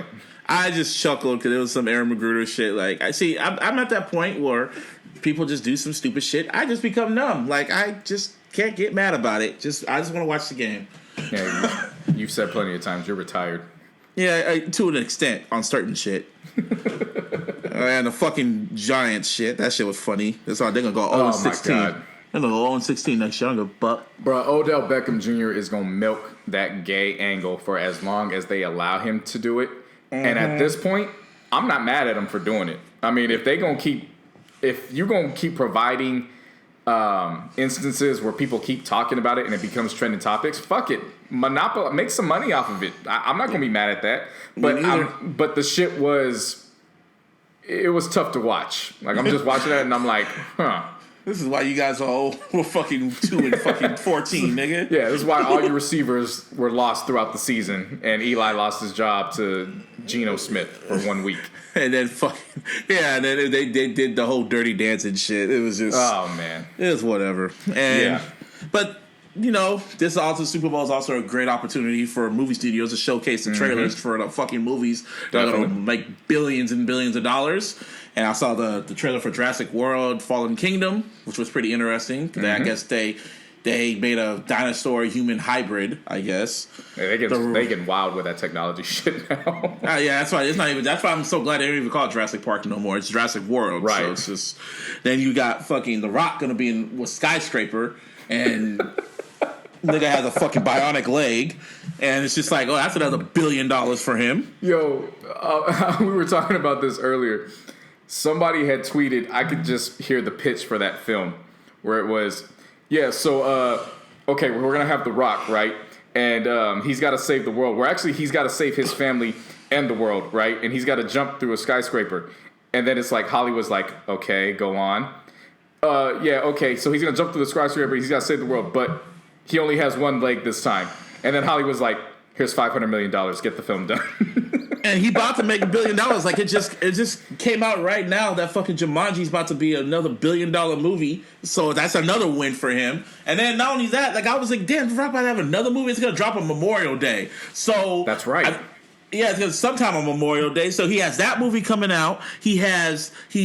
What other movie? He has Jumanji making billions. He has Memorial, then he has Rampage, that gorilla movie. That's coming out sometime in the summer, right. Probably like a month or two later. On top of that, he has Ballers that's going to come on HBO. Yep. It got revealed that he's executive producing another reality show. And then he has to film the Hobbs movie, the Hobbs spinoff movie for Fast and Furious. After that movie, he's going to do fucking Fast and Furious 10 or 9 or whatever the fuck it is. If you smell what that bag is cooking, that bag is fucking cooking. Man, shout out to The Rock, man. And shouts out to, like, you know, it's again, we always bring it up when it comes to him. You always look back at him during like footage of him in WWE, and it's like, wow. But then at the same time, it's like, are you really shocked? Because just his charisma itself in the WWE. I just didn't think he would be this big. Right. I didn't think he was going to be like, people said like, oh, he's going to be the new Arnold. I was like, yeah, we're going to see. But nah. He's not the new Arnold. Like, Arnold wishes he was The Rock. No, when I say new Arnold, like the new action star. No. What I'm saying is that Arnold didn't even do this. Like, he wishes. Back to back like this. Like, he wishes he had a career that was somewhat close to The Rock's. He surpassed this shit. Like, Arnold came in and was just talking about being governor. Motherfuckers is catapulting The Rock up to president. It's just crazy seeing this shit. It's just every time I see him, they call him Dwayne Johnson, but I'm so much of a mark, I can't call him by his real name. He's The Rock to me. He's always going to be The Rock to me. Because I'm a wrestling fan, and it's just sitting there, and it's like, wow. I still have his poster on my room. Like, wow. Shit. The most electrifying... Man, it's entertainment. No, not sports. It's entertainment. It was sports entertainment. Now it's just entertainment. Man, don't make him fucking own an NFL team and go. Man, don't make him do that. Anyway, but you know, you might as well just say it. Just speak it into existence. Go ahead. Fuck, I don't know who he's gonna own somebody. Shit, maybe own the Cleveland Browns and bring them to a Super Bowl. If anyone could do that shit, it'll be The Rock. Oh, for sure. Something. Anyway, we being on The Rock a little too long, but yeah, just shout out to The Rock. And another fucking 2 trailers broke the internet. 2 trailers that came out. Actually 3 if you count Infinity War, but that was really quick. Well, we'll call it 1.5 because one was a teaser. Which one? The Solo? Solo. Oh yeah, Solo. The fucking the Star Wars movie that's coming out on Memorial Day too, as well. It's going to be the story on Han Solo, and they showed everybody, including young Billy D. Williams, played by Donald Glover, so he about to get that Lucas bag. That was a great look for him. Stay fucking woke. You know? And just the way the way the camera angle had it on him was just the flash of lightning, and he just looked like that nigga. Yeah. Oh my God, bro. Like, they're just... Black History Month is in full effect, and I'm here for it all. And then not only that, this is the thing this is how Netflix pulled the flex move of all flex moves. They ever. That was such a flex move that they did. Yes, it was. So Cloverfield, the Cloverfield franchise has been popular for like the past few years, and there was all this talk about a new movie after Cloverfield Lane. There was a movie called Star Prodigal or whatever, and you know, it was talks about it, but then last year, like earlier this month, or was it like a few months ago, people were saying that Netflix was gonna buy that movie or whatever, and I was like, all right. So you're sitting watching the Super Bowl, and then you see a trailer pop up about Cloverfield, and it's like the Cloverfield paradox, and it said coming real soon to Netflix. It said very soon. All right. And then people go online, and then it pops up saying, it pops up on Twitter, it said after the game. Like, it's already on the Netflix shit. As soon as you go on there, it said after the game. It will be available after the game. And literally, right when the game was over, a commercial popped up, and it said, the chick was like, right now. And it just...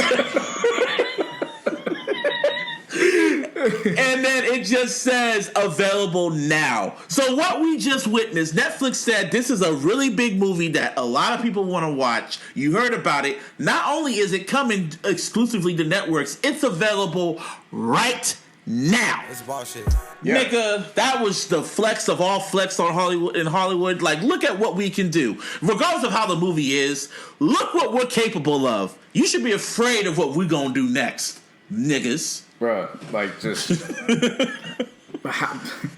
So these motherfuckers done put up not Godfather, just Godfather 1, not just Godfather 2, but Godfather 3 for the whole trilogy. And Goodfellas. They done put up Goodfellas. Okay? They're already in a situation where they talking about doing the sequel to, what's the one with Will Smith? Bright. Bright. So we gonna get a Bright 2 or whatever the hell they gonna call that. So they've already been making moves. They added a shitload of other stuff going on, moving forward. And then all of a sudden, you get this type of film where, of course, it's a blockbuster-wise, it's something that, you know, the films were actually, that's something they would bank for. And Netflix is like, nah, we got that bag, so when the game's over, fuck with us. And I'm just like, feel me? I'm looking at Can it you like, imagine if that was a new Solo movie? Nigga, don't say that. Don't say that. No, I mean, I know Disney got their own shit. I'm making an example. Imagine if that was a huge anticipated movie people wanted to know. Like, if it was a new Avatar movie or some shit. Not only is it in Netflix, if it was Avatar 2, stop, bro. Stop. You give it. See, what's going to end up happening is that you know what's about to happen. We gonna have to put a call into Disney. And we're going to end up whooping some ass because I guarantee when ESPN does their own or Disney does their own Netflix version of their shit, they probably going to end up starting to do that. And then you're going to have to take a trip. Yeah, we're going to have to take a trip down like, where the fuck our bag at? Because we know damn good and well you was listening. Netflix pulled a Beyonce. That's what the fuck they did. They pulled a fucking Beyonce with movies. Because I'm looking online and movie critics are like already doing reviews for it because they're going like, yeah, this is really unexpected. Right. Now, the movie itself, I mean, it is what it is. It was just, they just used it or whatever. It didn't really connect with the Cloverfield universe. You got to really do a lot of Easter egg hunting and shit. Well, so here's the thing. How did you feel about the second one? Yeah. Because that's exactly how I felt about it, too. I was like, okay. I loved the first movie because I loved how unique it was. And I wish they would have stuck with the found footage shit because this is what fucked up the Blair Witch Project. They decided to do away from the found footage and actually make it a movie. Now, the movies ain't that bad, including this one. If it was its own standalone movie, okay, whatever. But it's just so much other shit's going on, and it's just like... It's like one big I guess. Mm-hmm. You know, but as for the movie itself, Cloverfield, that's just what Netflix did. They flexed. They flexed on Hollywood. That's what they just did. Shit, man. Like that was some boss shit. During the Super Bowl, all around the world, they let everyone know, like, nigga, we here. Yeah. We could take your movie. We could take your bitch if we want to. That's what they did. We take your money. We're gonna take your bitch and then we gonna sell it to you a part of your subscription right after the game. You feel me? $9.99. Come fuck with us. No back page. No back page. Netflix. Or what was the other one that Snoop had? Was it Hood Flicks? Ghetto Flicks? Trap Flicks. Oh my God, that's another story for another time. That we'll save that for a halfer. Whatever. Trap Flicks. But anyway, so all that shit. So shout out to Netflix for doing that because we could talk about that all the time. But more shit was going on during the game, and I guess I just could whatever. Justin Timberlake did the halftime show. Right. Let's talk about everything that led into it because he was just people were just going after his ass like he was a racist. He was a secret racist. Right. So of course, when it was announced months ago, people already felt some type of way because it was like, well, wait a minute, how is he going to be able to come back? But nothing's been said about Janet Jackson, Miss Jackson, if you're nasty. Yep. So of course, people felt some type of way about that, which I'm going to say this. Because At some point, Busby and I are going to kind of split. But I will say this, if you were one of those people that held that argument from the time it was announced up until yesterday and nothing changed, I can respect you for it.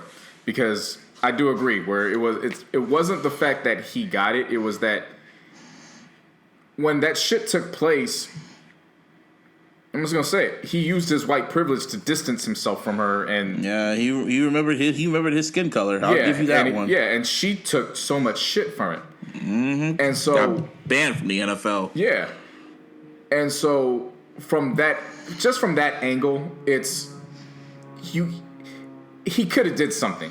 Now, what he could have done is up for debate because, again, like you made a great point when we were talking. People were going to feel a way regardless. So, damned if you do, damned if you don't. Now, that was just the initial issue. That was the first one. And then the album, when it got announced that the album was about to come out, they saw the trailer, and it's called Man of the Woods, and you see him looking like a fucking lumberjack. They go, oh, so his next album's going to be a country album. And you decide he's not going to be, he wants to be white again. So then there was that. Yeah. And then the music was coming out. And then the music was coming out, and it was getting lukewarm responses and shit. Right. So there was that. So then the album, we get to the album in a bit. Yeah. But, so I'll pick it from here for you're the reason. I'm scrolling through. Actually, I'm not even scrolling through. I'm minding my business. You're the one that brought it up to me. Oh, I saw it. It popped up. Yeah. Yeah, and you brought it to my attention. There's a report allegedly that during his performance, a hologram of Prince is going to come out. And I read that shit, and I stopped. First you said he better not fuck this up. That's what you told me. You weren't mad at first. Yeah, so initially I was like, he better not fuck it up. Then when I stopped and I remembered, I was like, wait a minute, something's not right. So I went back and did research, and I was like, motherfucker. Because when Prince was alive and they asked him questions about the holograms and doing collaborations with people before his time, he was always under the mind frame of, look, if that was supposed to happen, it would have happened. I would have grown up in the same time frame as Duke Ellington. I don't believe in that hologram stuff. To me, that's demonism type stuff. It's demonic, and I'm not a demon. So when that got cleared up and I remembered that, I was like, you motherfucker.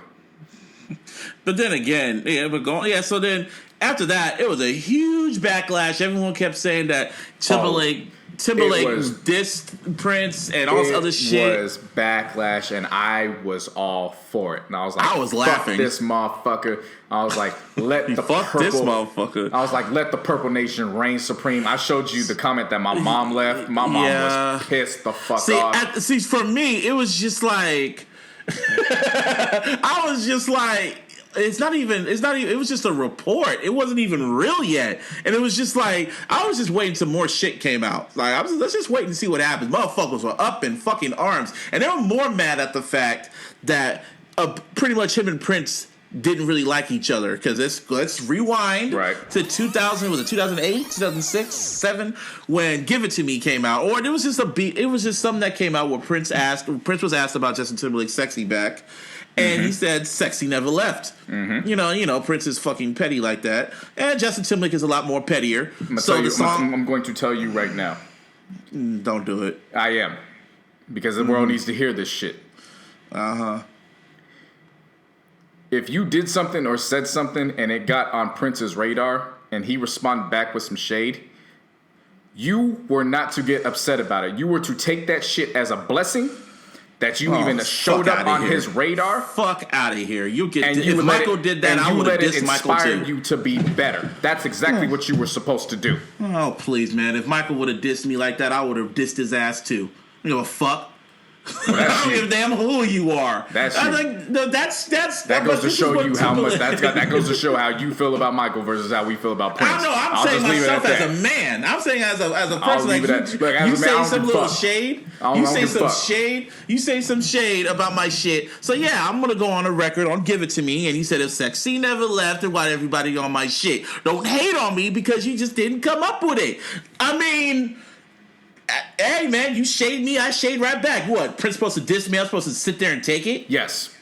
fuck you. No, be absorbed in the purple rain and let it allow you to make you better. Oh, please. Thriller made me better. That's all I fucking need. Anyway, so everyone's getting mad about that shit, and I'm just like, really? Y'all getting that mad about the shit? And then like, everyone was just copy please, and at that point, it got so bad, I was like, you know what? Fuck it. Let's piss everybody off. I hope he has a hologram of Michael and Prince, and both holograms say that Justin Timberlake is the greatest thing in the world. And I piss myself off. Fuck it. Everybody gonna be mad. You know? And then Sheila E. comes out and said... God bless Sheila E. She came out and she's dissed it, and it was just, So Sheila E. came out and, because she was initially the one, even though you know me, and again, you know my mama, I knew about the hologram stuff beforehand. But when she came out and she reported that, like, no, he told me before he died, don't do that. And then she came out... I don't know if it was a day later or if it was a few hours. It was a few hours later. Yeah, she was like, I just want you to let everybody know we had a great conversation. He has the utmost respect and love for Prince. I'm looking forward to an amazing show. There is no hologram. And once that got stated, well, I would say this. For myself and my mom, once that was stated, we was like, all right, cool. Because you guys have a brain. Twitter doesn't have a brain. Black Twitter does not have a brain. They want to be upset somehow, some way. So, in continuing of their pettiness, the next day on Super Bowl Sunday, on Twitter, it was a worldwide trending topic. Because I love the power that Black Twitter has, but some days you need to put the power into something else. So they had Janet Jackson Appreciation Day. And it was just like, shouldn't you niggas appreciate Janet every fucking day? Not just today when you felt she got screwed over. And I love Janet. So I was being petty. So I did Justin Timberlake Appreciation Day. I don't give a fuck. I don't give a fuck. They have what? Dios mío. Which is Spanish for oh my God. English motherfucker. You gotta get that soundbite. English motherfucker, do you speak it? Anyway. So, yeah. So anyway, I'm seeing this shit. I'm seeing people get all up in arms about Timberlake and like in my mind, they already made up their mind about him. It wouldn't have mattered if Janet Jackson and Prince were at Paisley's Park with Michael Jackson's blessing and they were both DJing and Prince and Janet talked everything out on camera in front of Barbara Walters, in front of the world, and they say that we have love and respect for Justin Timberlake. It wouldn't have mattered because black folks already made up their damn mind about him and they were going to diss him either way. For sure. So it was like when they get that deep in their anger, they don't want to go back and say that they're wrong. Of course they don't want to do that. They gotta keep that energy throughout the entire time, even if it doesn't make sense. So everyone was waiting, and it's like, to me, it's so mind blowing to me that Justin Timberlake became Black Enemy #1. It's like. It's weird to me. It was like, really? He's a culture vulture now? He's a secret racist? Like, you think he's going to take the mask off and be, it was me, niggers? Like...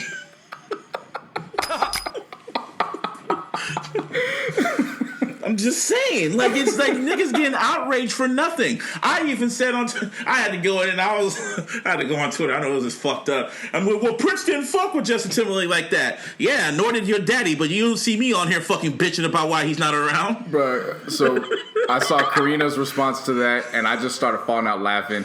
And then I don't know if you saw my response to that, but all I did was I put the gif of Jim Carrey just typing pissed off at the fucking keyboard, like he's in that zone. Busby in that zone. I wasn't even in the zone. That's the funny part. I wasn't even that mad yet. I was just stating a fact. And then I said some shit. What else did I say? I said, you never know. They probably had a private conversation and talked everything out. They've probably been cool ever since. And then people were just looking at me weird, saying like, yeah, that's a fucking great fantasy. And in my mind, I looked at these niggas like, do you know Prince? Did you know Prince personally? Right. No. Did you? Did you know what he did behind the scenes? No. Like, nigga, shut the fuck up. No. No.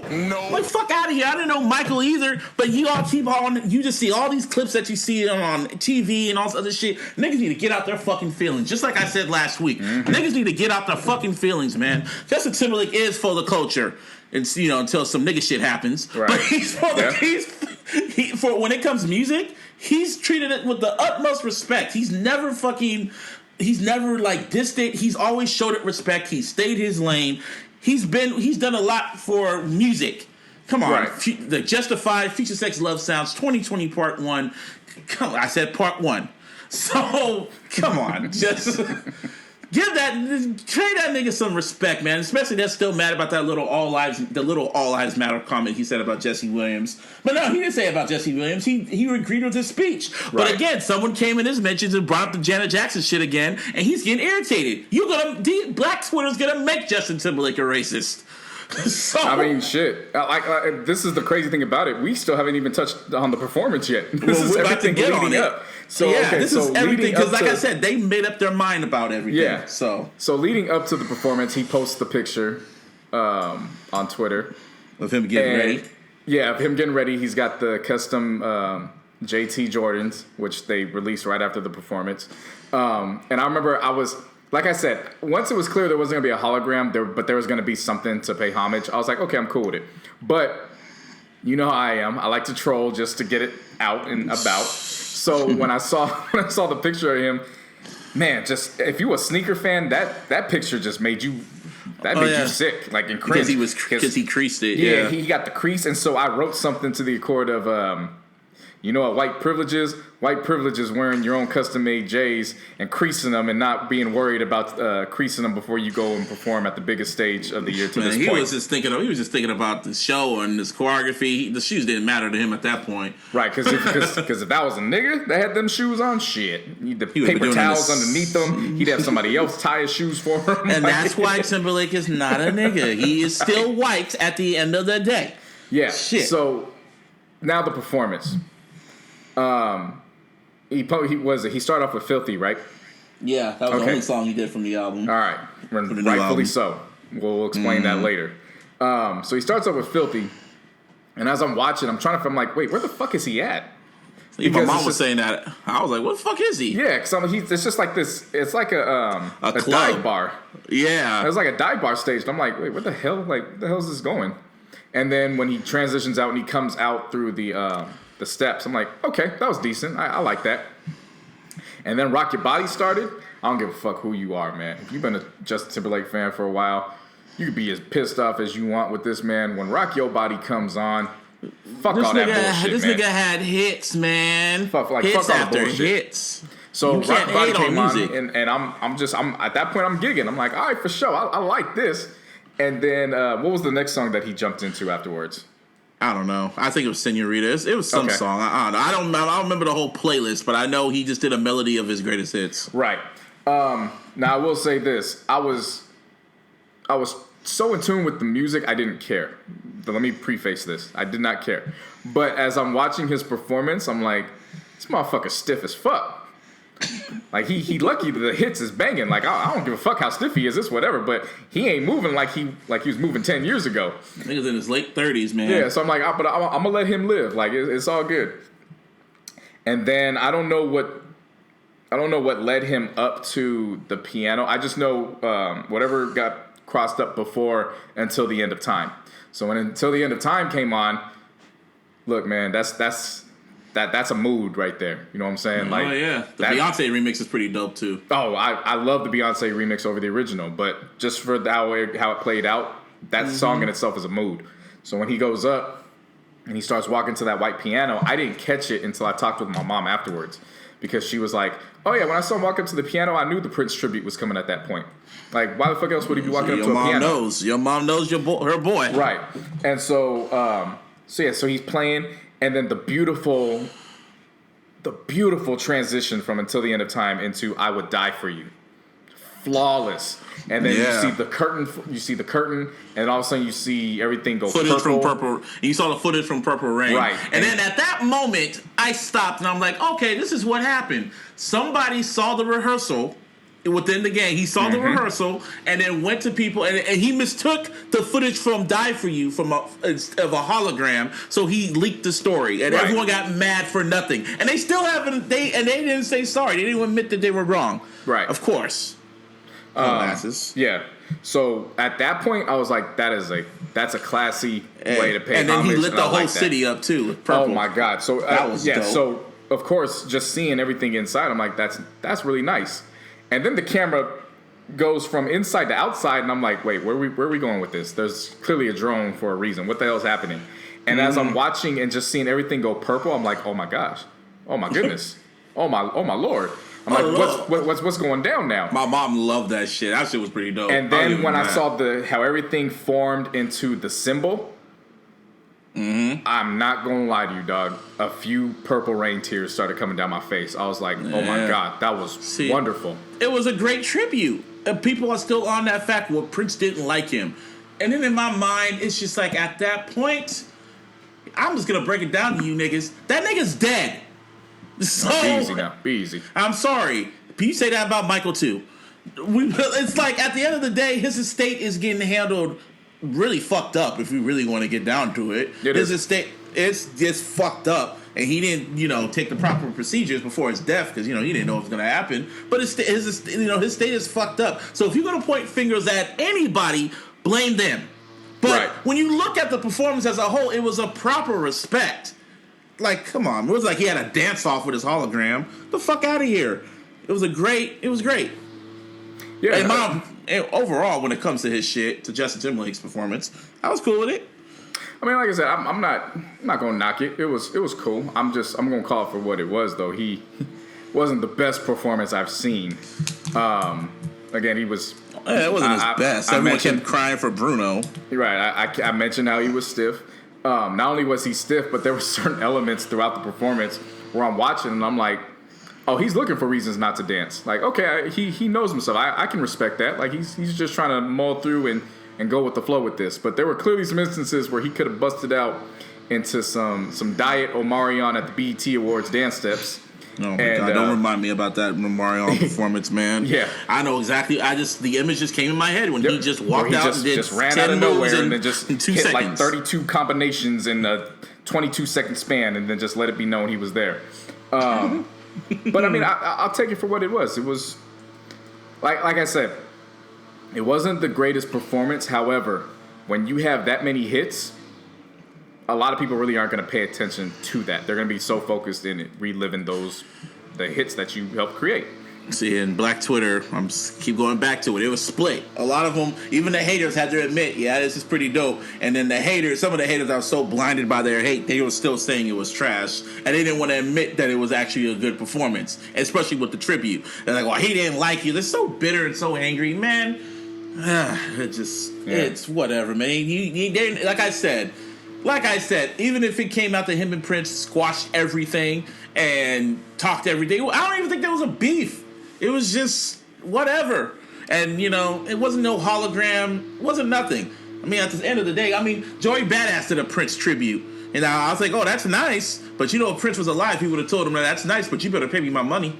Right.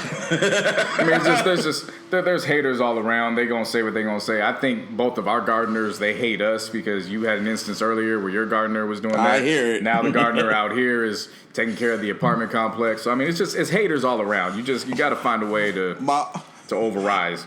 My mom's only complaint about Justin's Super Bowl halftime show was like, "Where's the robot?" I was like, "What robot?" Like the robot. Like, you mean the dance move? Like an actual, like the big, huge actual. When the shit that Katy Perry did, she's like, yeah. Oh, wow. You got robot money? I don't think Justin Timberlake got robot money for that. Yeah. not for that. Yeah, but she's like, I want the robot. And I was like, well, go ask Katy Perry for a damn robot. And get some fireworks while you at it. You feel me? But when it comes back to this, like Justin Timberlake, this dude worked his ass off this past year. First he recorded the album and then filmed the videos, then booked the halftime show, rehearsed for the tour and the halftime show, wrote out the videos, wrote out the songs. It was great marketing for all this shit. Like, everything was great marketing. Right. Now let's talk about the fucking music. Oh, boy. You want to start? You want to take the lead? I don't really hate the album like you do. So, well, let's be clear. I don't hate it. Yeah, you take the lead. Like that little pause. Like, I don't hate it. Yeah, fuck that album. You take the lead. Overall, Man of the Woods was Justin Timberlake's. This is his 4th album. If you separate 2020 Part 1 and 2. Right. This is after 2020 is his first album in like 3-4 years. And it was cool. I mean, I don't know. I don't say it's cool. It was just there. I think both of you and me like agree with that because it opens with Filthy. It opens with Filthy, and I told you from jump that song is pretty damn good. And now you said you actually kind of like that song now. Yeah. So when Filthy came out, wasn't too keen on it. It was whatever. But then of course, how you and I work is you're really the one that has to have stuff really grow on you. I'm kind of the one where I can hear it right away. There. Yeah, like I heard it right away too when I liked it. I loved it when I first heard it. Let me rephrase that.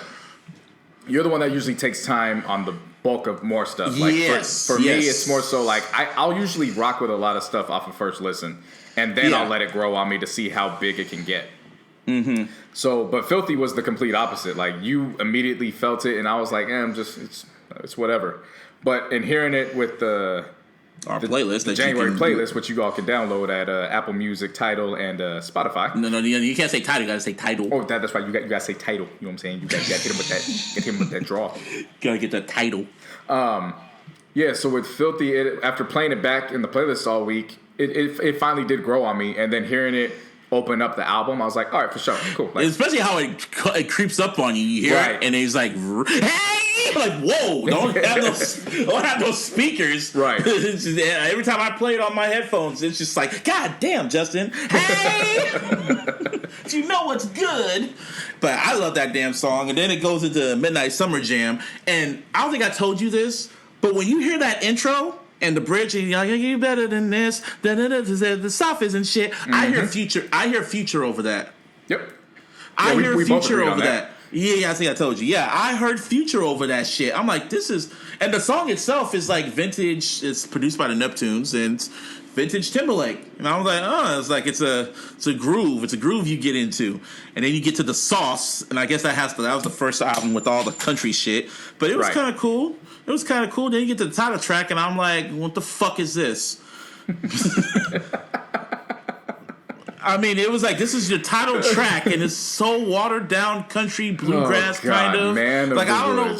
I mean, he said he names the album after his son because I forgot what he named his son, but it means Man of the Woods. So he just decided to call it Man of the Woods. And you hear the song, it's just so watered down and just blah. But I was like, whatever. And then it picks right back up with Higher, Higher. Mm-hmm. That shit was fucking raw. That shit was dope. To me, that shit was dope. Then Wave was pretty decent. Supplies. I like Supplies. I liked it, but I love the fucking bridge that Neptunes did. That bridge within the 35-second bridge is like a whole different song. And I'm like, why didn't you make this a full song or like an interlude? Not no damn 35. I kept replaying that shit. Like, okay. And then the portion at the end could definitely have been. I'd have liked that to be more than kind of just like how Love Stone was. Yeah, I would have liked it for it to be more than just the bridge. I would have liked it to be kind of like a second half of the record. Kind of like Love Stone. Mm-hmm. Remember how Love Stone was? It broke down and it turned into that. Right. You know, and I'm surprised that Neptunes did that beat. Sounds like a Timberland record. Mm-hmm. Yeah. So, and then Morning Light with Alicia Keys. I was kind of on that one. That was whatever. Say Something. I like Say Something. Hey man, Chris Stapleton. Did you see the video for it? Yeah. Yeah, I like the video mix version better. I don't know why. Maybe I was used to it, but Say Something, the song itself is dope. Mm-hmm. Then the Hers and I don't give a fuck about that. Flannel, hell no. Montana was fucking dope. Yeah, Flannel and Montana were so completely on the opposite sides of the spectrum. It was ridiculous. That summed up the album. Flannel was such a country record. It was like, what the fuck is this? Like, this is. I was like, when I first heard it, I was like, well, I guess I got to. I thought that last half of the album was gonna be all fucking country, but that was like the only full-fledged like country song on there, and I was like, what the? It was like so random. It was like, what the hell is this supposed? The hell is this? Right.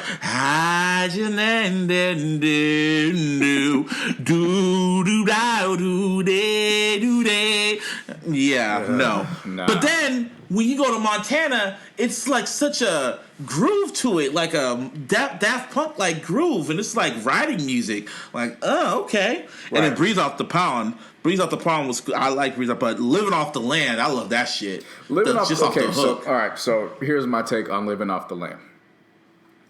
Living Off the Land is a greatly constructed song from production to sequencing to the songwriting. It's a great song. Yeah. But ain't nobody fucking buying Justin Timberlake Living Off the Goddamn Land. Get the fuck out of here with that. Nobody believes you living off no fucking land, my nigga. Like, sell that shit to a country singer and get paid. You know what I'm saying? Like, that song was pretty dope, though. I like how he built it up and shit. It's a great song. But are you picturing Justin Timberlake really living off the damn land? Well, do you picture Justin Timberlake as a damn crackhead from what was that Future Sex Love Sound? Going My Way, like that My Way song. Can I picture Hi, it? My name is Bob. Yes, I can picture it. You know how I can picture it? Why? Because of the fucking the movie. What was the movie that he did? Time Dog or some shit. Whatever the Top Dog Entertainment. No, no, not that. Top Dog. No, I just like saying that. Top Dog Entertainment, like that drop. No, you know I know what you're talking about. The one that's based on the true story about Alpha Dog. Thank you, Alpha Dog. Yeah, did you see how he looked in that tattooed up? No, he looked like he was on some shit in that. So yes, I could actually picture him. Not to say that he's doing it, but I could picture him. I could picture him doing that more than I could see him just living off the land as a fucking lumberjack. Well, shit. Well, to me, you know how you said it was a 3-man weave? Well, I feel with Montana, Breeze Off the Pond, and Live Off the Land was my 3-man weave. Okay. It was like back to back to back. And then the hard stuff was blah, and then Young Man was too fucking just whatever. Yeah. And then that's just it. And then I like the album itself, it ain't touching Futures. It ain't touching Justified. It sure as hell ain't touching Future Sex Love Sound. It ain't touching 2020 Part 1. Nope. However, it is kind of better than Part 2. I'll give it that. And like, hey, I'll listen. I don't even listen to Part 2 like that because there's a lot of songs on Part 2 he could have just kept. He should have just kept in the vault and probably used it for this album because a lot of songs on 2020 Part 2 he could have easily put on this and replaced the fucking country shit. Maybe.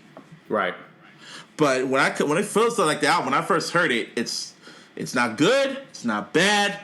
It's just there. It's just there. And that was funny.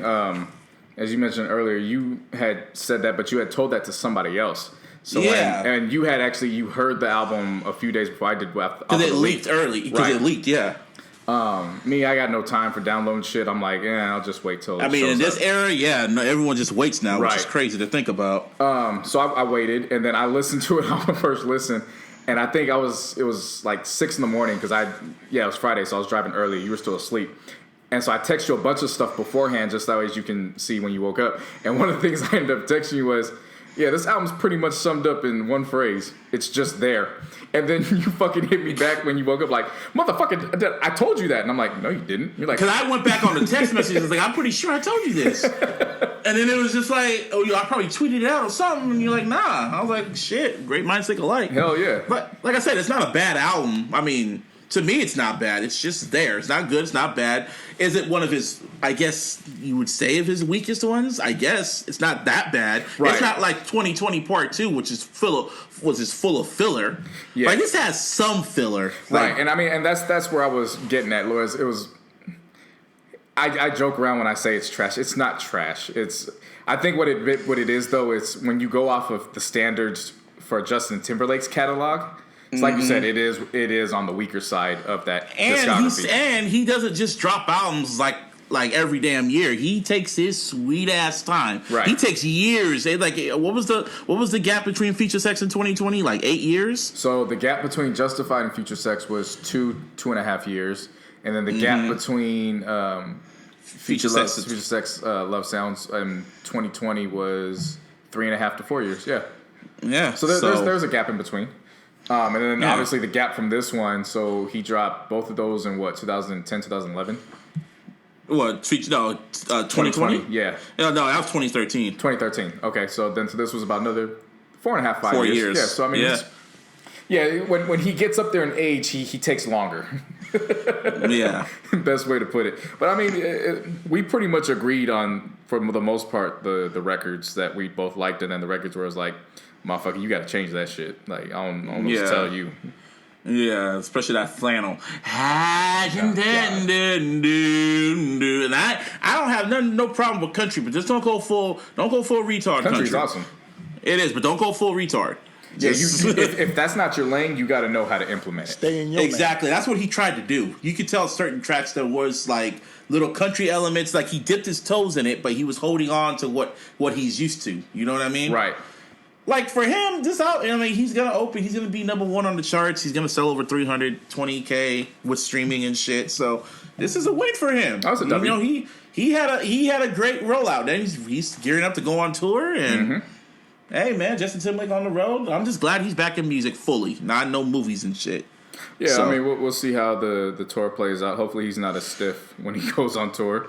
But again, it's just it is what it is when it comes to this album. For real, I'm glad I wasn't like, oh my god, Justin Timberlake's coming out. Same here. Like you thought I was gonna fucking be all angry and shit. I was like, and when you told, because Jamerson dropped a new track. Which I still haven't listened to, but I'm pretty sure how it sounds. I know it's dope. Oh, it's dope. And you told me that you're probably going to get mad. You're probably going to get mad when you hear Jameson. I'm like, nah, I know what Justin Timberlake's capable of, and he already gave me. I'm not really that excited. Like he gave me Future Sex. He gave me what's it called, 2020 Part 1. Like I gotta keep saying Part 1 just to because Part 2 never happened to me. No, it happened. Well, a few tracks happened. it completely happened. A few tracks happened, and a few tracks he should have cut off. Yeah, and if you remember, I made a joke with you where I said, if you had this same anticipation for this album that you had with Revival, I would have been anti-white people. Oh yeah, I said Busby would be the most proactive, pro-black, fuck whitey. Like we would see a whole different Busby in 2018 if he had that same anticipation for this. More militant. I would have been more militant. Shit. Anyway. More music dropped that week. This week. Yeah. Speaking of militant, well, I shouldn't say militant, but he's definitely more on the conscience. Yeah, more lyrical side. Lyrical miracle. Yeah, we got our boy Skyzoo. I call him Skyzoo so many times, man. Damn. Well, damn. There goes getting a chance of getting him on this show. No, we'll probably still get him. My bad if you listen to this guy. If you get this far. But yes. Yeah, so he dropped his latest album in celebration of us, which I actually forgot about because he had announced this a few weeks ago, and I was very hyped about it. But it's just, the week of Super Bowl, all the news that went on and all across Justin sports, Timberlake and then Justin Timberlake and all the drama that went around it. It's easy to forget. And so when it came out, I was like, you actually showed it to me. I'm like, oh shit, that's right, he did drop for sure. I got it. I sure did. And so I gave it a good 3 spins this weekend. I liked it. This is actually, up to this point, this is my favorite hip-hop record up to this point so far. And go ahead. No, you go ahead. Oh, because I listened to it at night. I got halfway through and I was just listening to it, but I don't know what it was. Maybe it was the mood I was in, or maybe it was the sun was down, or maybe I was tired from work. But because J.C. told me, like, you got to listen to the concepts. Right. And I was at work and I can't really get Apple Music, like the Wi-Fi on the when I'm doing what I'm doing. Mm-hmm. So I was listening to other shit. I was listening to Pimp a Butterfly, and I love concept albums. I love it when you have to really pay attention to the shit. So you told me to really pay attention, so I was paying attention, and I was catching it kind of somewhere, and I kept listening, and then I don't know, maybe it was the jazzy beats, maybe it was his voice, maybe it was his flow. I don't know what it was, but it was just like, you called me, and I was like, I don't listen to it. Right? Like, I'll call you back. I'm like, no, I'm about to go to sleep, man. Yeah, so for me, that's not a diss. I got to re-listen to it. For me, the best thing that I advised for Busby was to actually just take a walk and listen to it as you're walking. So that way it's better to visualize what he's saying when you have nature around you. Yeah. But from the time this started, just how it played out, I don't want to give too much detail away for the listeners that haven't listened to it yet. But basically, it's definitely something that you want to pay attention to from beginning to end. It's definitely a concept album. It was well constructed. I mean, if one thing I'll compare it to, so the opening track, if you fucked with Sci-Hi on No Dope on Sundays, and just the way he was spitting his ass off on that opening track, it's pretty much what you're going to get on this opening track here. There's no hook, no nothing. After the intro kicks off and it goes into the raps, he's just spitting his ass off. And there's certain rappers I want to hear that from. And what helped out was everybody knows that if you can incorporate some jazz instruments and get that shit going in your production, you got my ears locked the entirety of the time. And that's just based off of growing up when I was a baby. That's all my grandpa would play was jazz music. So if you can get that, and that's exactly what they did. Baker's Dozen with Raheem DeVaughn, shit. That's cold. That's a cold ass record. And actually, that's the start of my 3-man weave, which was Baker's Dozen, Crown Holder, and then Heirlooms and Accessories. The way all those just transition to each other and just hold each other up together and tie in is great. Loved it. A few tracks later, one thing I enjoyed was that the Remembering the Rest interlude. I enjoyed that. So what it was it was this girl reciting a poem about how she felt about him and towards him. And then it's funny because it at the end of it shows how modern day the relationship is, where even when you're doing some Shakespearean type poetry, you still got to keep it 100 with your partner and tell them, all right, now drop them draws. And so then it leads into The Purpose, which was that's a well constructed homage to your girl. Like, if you want to get your girl in the mood with some hip hop music, but it's got some substance and it's got some instrumentation, you need to hit her with The Purpose. That's that record. Okay. Black Sambo, obviously from the title, that's one that's going to stand out completely, and he did not disappoint on that record. You want to pay attention for sure to that record. Okay. The Stick Up tape from Menace, I like how he played on that. So for everybody who's a big Menace to Society fan, that's what he's talking about. And he intertwines the robbery tape, and he figures out a way to intertwine it throughout the song, and then he plays with it on the hook. That was really dope how he did it. As far as I'm concerned right now, Hoodie Season is my national anthem. I'm declaring that right now. Well, I can just tell by the title. For sure. Busby knows me best. Hoodie Season is my national anthem. 110 degrees weather, and you be wearing a fucking hoodie. For sure. I'll be sweating my ass off. You come in there all fucking calm and shit. Nigga, what? Well, go on. Yeah, so Hoodie Season. And then how he closes out it's great how he closed out. Honor Amongst Thieves. Actually a good way to put it is think of Kanye's Last Call off of College Dropout. Oh, okay. And what he did was he took a recording from, I don't know where he was speaking at, but you could tell he was actually speaking at, I don't know if it was a seminar, group meeting or whatever, but they took the recording and I don't know if they condensed it or they just took the last portion of it. But he broke down what was pretty much his childhood. And then as he's breaking it down, he goes into one deep story that helped kind of open his eyes as to, okay, this is why my father is raising me the way he's raising me. And then as it goes through, that's when you realize, oh shit, everything from all those songs actually tied into what he was speaking about on the last track. Wow. And I was like, all right, that's dope. Like, I like that. Now, I will give you this. He's not going to switch up his flow a lot. So I figured that. Yeah, so it's going to be halfway through. Yeah, so for those who are looking for switched up flows, some characterization in the voice, like that's not what you're gonna get here. However, if you are a fan of the bars and you like the wordplay, you're gonna be hard pressed to find something better up to this point as far as what's been released in hip hop. Like it is what it is. Okay, well, I will really check this shit out because I probably will go for a while. That's when we're done with this shit. Yeah, but yeah, because I like Skyzoo. I like Skyzoo. I like his raps and shit like that. And I like his last project that he released. That shit was good. Right. So I'm going to check that out now. You told me about this shit, and I mean to listen to it, but shit happened. So, The G.O.O.D. Yeah, so The G.O.O.D, they're out in the UK. I actually heard about this from listening to the Joe Budden podcast last week. So shout out to Joe. Yeah, shout out to the whole crew, Rory, Mel, and all them. Maul, I'm sorry. And he played one of the tracks, which was Muse / About Ava, and it features Cassie. And like I was telling you, having gone through these courses with school, one thing that's really caught my ear is in programming, we were actually diving into some productions that had a lot to do with electronic. And what I was realizing was electronic really isn't about the club doom doom doom doom. Like, it's actually, if you break it down, this electronic shit's actually on some mood. Yeah, it's a real ass mood, like on some smooth R&B shit.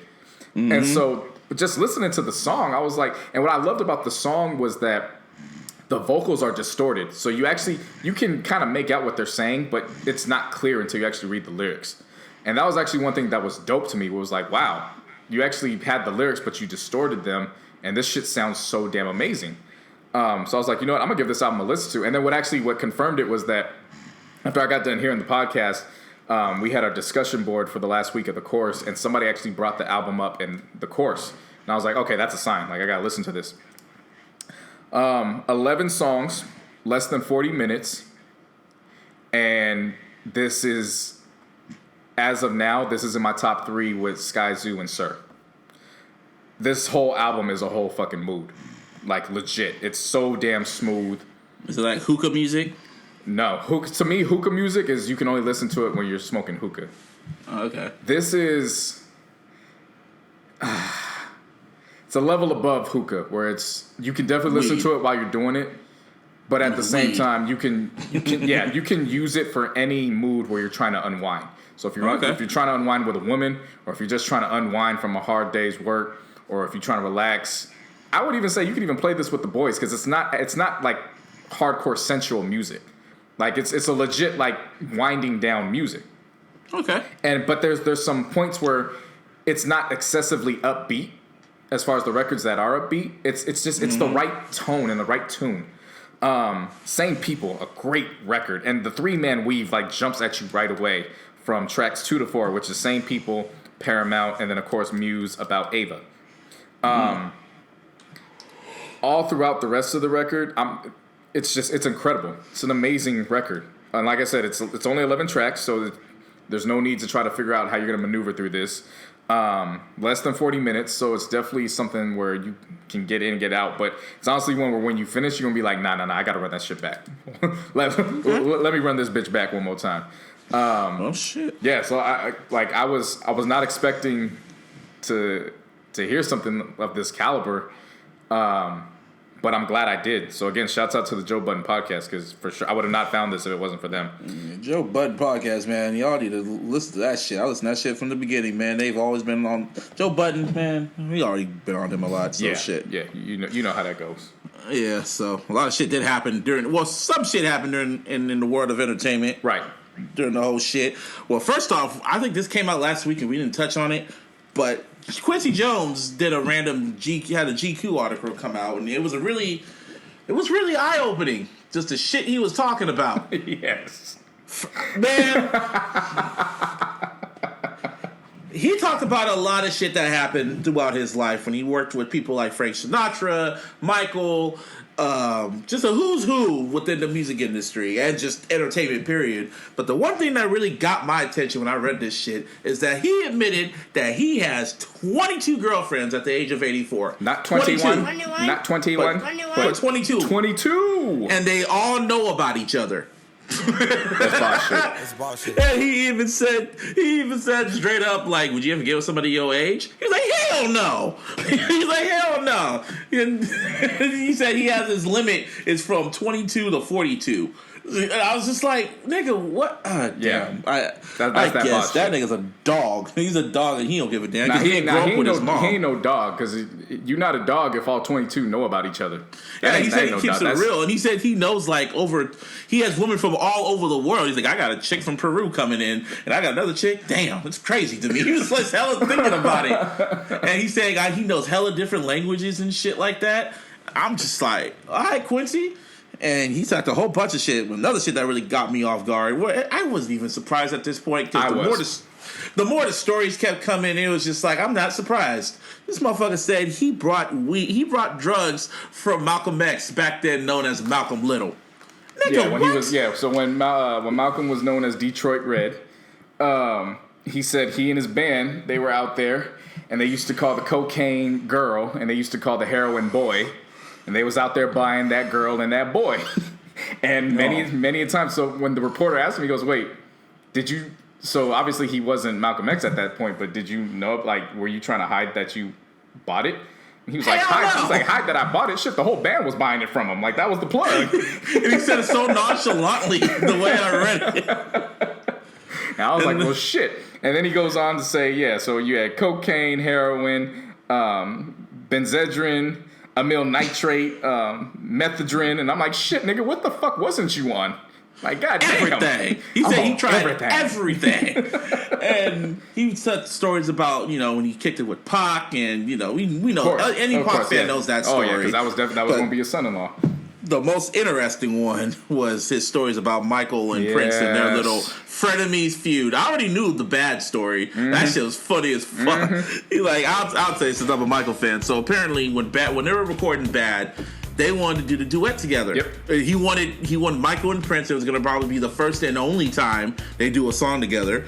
So he showed up. So according to Quincy Jones, they arranged a meeting and Prince showed up wearing Camille. That's what it says, right? Yeah, so from the Prince shit, and here comes the gardener trying to fuck up this story. But from the Prince fans' perspectives, we knew about Camille. And Camille was this box that he brought over to Michael Jackson's place. And it just had cufflinks and Tootsie Rolls. But Michael didn't know what the fuck that was. Yeah, but Michael thought he's a Jehovah's Witness. Yeah, he thought it was some voodoo shit. So he threw that shit away. And I guess Janet was there too. So he kind of snapped at Janet and said, "Don't get comfortable, little girl." He said some shit like that. Right. And then they were walking around and they saw he saw the chimp and the snake, and he's like, well, that's interesting. And speaking of the snake, side note, when it comes to Quincy Jones said that snake ate Michael's parrot. He said Bubbles bit his daughter, and then the interview was like, did you get mad at Mike? He's like, yeah, I got mad at him, but did you ever judge him? He's like, hell no, that's him. Let him do what he wants to do. Shit. But so then they sat down and, Prince's side of the story where he said, yeah, the first line of the song is your butt is mine. First off, I ain't singing that to you, and you sure as hell ain't singing that to me. So who's singing that at that point? But then, at that point, after he was done trolling him and he saw Michael was uncomfortable, he's like, the song doesn't need me on this. It's going to be a hit anyways. And, story's told. Yep. Maybe it wasn't meant for Prince to be on that song because Michael's better. So. No, it just wasn't meant on that because he would have got blown out the fucking shit. People would have forgot it was his record. Yeah, you funny. Can you imagine a video? This Michael and Prince battling each other? That would have been a really iconic video. But that would have been. It would have been iconic. Man. It would have been like the first and only time. Yep. But the only time. See, Michael and Prince they were frenemies. Oh, you didn't put the other story. I'll tell this story about how Prince nearly ran down Michael. That shit was funny. So the story goes like this. It was after a James Brown concert. This footage is online. You can look it up. And it was probably another rare situation where all three of the greatest artists of all time were in the same building at their peak. So James Brown just got done performing. He calls Michael up there during his Thriller era. And, he goes up there. And Michael starts singing and he does his moonwalking, dancing and shit like that. And then he hugs James and he tells James Brown like, yo, Prince is in the building. You should get him up here. Now, lo and behold, Michael saw Prince and he wanted to upstage him and he knew Prince was going to act like a fucking fool. So he told him to come up there. So Prince gets up there. You saw the footage, gets on his guitar and he's just, taking his shirt off, doing all sorts of stupid shit. Right. And he kind of jumps on he kind of knocks shit over, nearly knocks shit over. And Michael is just like, he, fuck that nigga. He wanted to embarrass him. Even back then, they say he still got footage and he still laughs at it. Like, he, fuck that nigga. So I guess Prince told Michael, if this footage ever comes out, I'll kill you. And Michael's like, fuck you, nigga. So after that, according to what Quincy Jones said, after that show, Michael and his mom Catherine were about to leave, and a limo kind of comes barreling right past them and nearly hits them.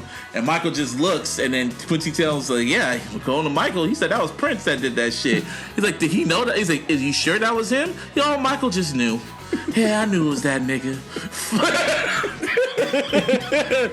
Prince probably missed him, and then he kept driving off, just like, I won't say that. He's like, nigga. I really got. I can just imagine that time. Imagine they were still in the studio because they did meet a few times. You remember that time he nearly ran your ass over? Michael, fuck you, nigga. You know, I even made a joke because people were saying like, "Oh, Prince is in heaven," giving that little scrunch face, looking at Justin Timberlake's performance. And, you know, Michael's right next to him, like, "Nigga, chill. Why don't you chill?" Oh, they kicking it together. Oh, chill, nigga. they definitely. But kicking yeah, it together. Quincy Jones is one of the greatest of all time. It was just filled with stories. So whenever you guys get a chance, look that interview up. It's a really, really great read. Yeah, that is a GQ interview. Dude nearly got killed at a mansion the Manson party. Yep. You read that part? That was crazy. When it comes to breaking records and shit. Everyone calls out Oprah at this point. He got that kind of money where you can. When you have that type of money where you can call out Oprah, that kind of money and power. Yeah, I can call out anybody I want. So basically, yeah. And when it comes to Arbery, if we just keep moving along, that motherfucker break records. Like right now, he dropped his. I guess my prediction might be going wrong because he hit the #1 on Billboard with God's Plan, which is not even his best song, but everyone loves that damn record, and he went #1. So broke Spotify records, all types of fucking records, and as we're recording this, he's #1 for the second time this week.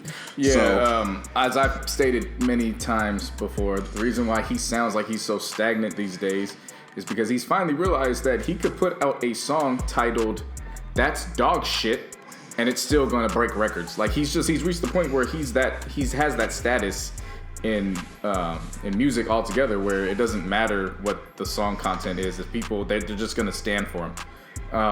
Because the record's not great at all. Like I bet Drake is even surprised the shit's that good. Right, but I mean it's not good, but successful. Yeah, but you know, in his, I'll say this about his defense. He has lyrics that are great for captions on social media. So while I say it's not his best, I'm not surprised it went #1 either, because of the simple fact that there's the quick witty one-liners. I wouldn't even call them witty, but I mean they're just the ones that stand out. And of course, people are gonna take them, they're gonna run with them, and that's the IG putting it out as the IG caption for a photo that makes no fucking sense. Says God. It's just a chick taking a selfie picture, and she just puts God's Plan. Right. What the fuck that got to do with anything? Yeah. You take it anyway. But you do know. Every time Drake is hinting that he's about to drop something, you know who creeps up from behind like a damn RKO. Oh, of course. Motherfucking Kendrick. And that's Lamar. And shouts out to Yo and DJ Booth. A few weeks ago or just last week? I think last week. Yeah, he created a dope write up in terms of analogy. Yeah, explaining just pretty much how they're both two kings, but they rose to their prominence in two different ways. And you and I were actually talking about this over the weekend, and you had brought up The Matrix, and that's when I said, yeah, if you really think about it, it's Agent Smith versus Neo, where Neo is Kendrick and Agent Smith is Drake. And you're like, oh man, they're gonna hate you for it. And I'm like, no, I'm not saying that in a bad way. What I'm saying is, if you actually, I said I was gonna steal it. Oh yeah, that's right. I was like, nah, fuck you, nigga. You gonna quote me on that shit? That's right. And it's in no ways is it disrespect. It's to say that they both balance each other out in hip hop. In hip hop. Because if you think about it, we look at. I guess the best way to put it is that Agent Smith is constantly cloning himself, and when you think about the Billboard charts and he all wants the more hits, power, he's cloning himself and he's gaining power. And that's as what he's doing. cloning himself, he's taking over other people's shit, which you know. That's no longer a secret in the industry. And he's making it well known. He's being really blatant about it. Right. So he's especially with this album, especially with God's Plan. Yeah, so you know he latches on, and as a result there's more of him, and it's, if you want to call it oversaturation or just putting enough out there to remain relevant. Analogy, that's pretty much what it is. Yeah, that's what it is. Versus you have Neo, which is Kendrick, that's who we're looking at as, that's the people's king, the king of the people. The one. That's the chosen one. He even said, you don't have to tell me that don't even ask me if I am the one. Exactly. Yes, I'm the one. And so if you're familiar with the trilogy, if you just think about it, how it's all played out, it's actually played out damn near to a T. It's just we still have yet to see that final because climatic. Drake knows, because what happened with Agent Smith in the end? Yeah. Exactly. He fell for the trap. Exactly. So sooner or later he's gonna fall for the trap, because it's just so funny how he broke that record and then Kendrick does the fucking Grammy performance, win all the Grammys, and then announces, oh yeah, the Black Panther soundtrack's coming out. And not only am I doing the Black Panther soundtrack, I'm putting the whole West Coast on this shit. Right. Man, Woo. Woo. I'm just shocked. I'm just shocked that Mozzie's on this shit. Shout out to Mozzie. Mozzie having his best year, and it's just February. Man, and who else? Somebody else from Fairford. Who are they? You know who they are. I'm pulling up the soundtrack right now. So pretty much we got. So as I'm looking at it, we got the usual suspects. So you got TDE. You got the usual TDE minus Isaiah Rashad. Yeah, which we kind of figured out what's going on with that. We'll just leave it at that. As a result of me finding out, I no longer have an issue with it. I mean, it is what it is. In terms of why he's left off the Champions Tour. But yeah, everybody else appears, as far as the heavy hitters within TDE, they're all on this. I mean, you got, of course, Kendrick, SZA, Schoolboy Q. He has like 6 songs. Kendrick got 6 songs on the soundtrack. Schoolboy Q has his. Whenever Q and 2 Chainz get together, it's dope. So I'm looking forward to that record. Anderson .Paak is on there. Vince Staples.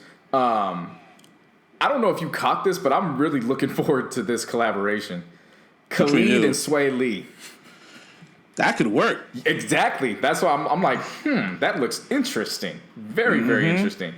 Another one I'm looking forward to is Bloody Waters with Absol, Anderson .Paak, and James Blake. Zachary. So of course Zachary was on Love. He was on Love with Kendrick on here. So I'm guessing that Teddy Walton is probably on the production for the song Redemption that he's on. So I'm looking forward to seeing that.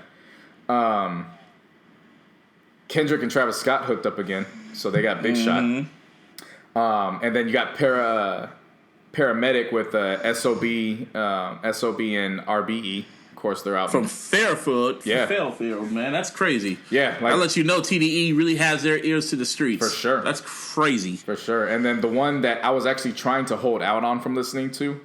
But I ended up playing while I was listening to the LA Leakers yesterday. Shout out to the LA Leakers. You like motherfucker. Actually, when I got in, I had just gotten my barbecue. So I'm listening to it, and I was like, I haven't heard this Kendrick verse before. And then The Weeknd sang, and I was like, oh. And I was like, how did you like it? I was like, should I change the channel? And I was like, nah, this shit fire. Leave this bitch on. Let it play well, out. There you go. But it's the last track, too. Yeah, but shout out to the LA Leakers. Man, LA Leakers was acting the ass yesterday on SiriusXM. Like, they was acting the ass. Just hit after it. And really what it was it's hits that are going to start coming up. So you had Nipsey. You had a few cats out here that are just on the come up. And it was just a dope-ass mix altogether. So if y'all got SiriusXM radio, y'all need to find time to tune into the LA Leakers on Shady 4-5 on Sundays. Like, they had that shit knocking. And not only that, man, the soundtrack came out and it's going to come out this week on the 9th. And then the physicals drop pretty much the same day as when the movie comes out. Yep. And when it comes to the movie, they premiered this week and everyone came out looking black. Oh, man. And the reviews are great, like any other Marvel movie. Can we give a clap for Black Excellence on this one, please? That's every damn day. Like, come on. Just it was phenomenal.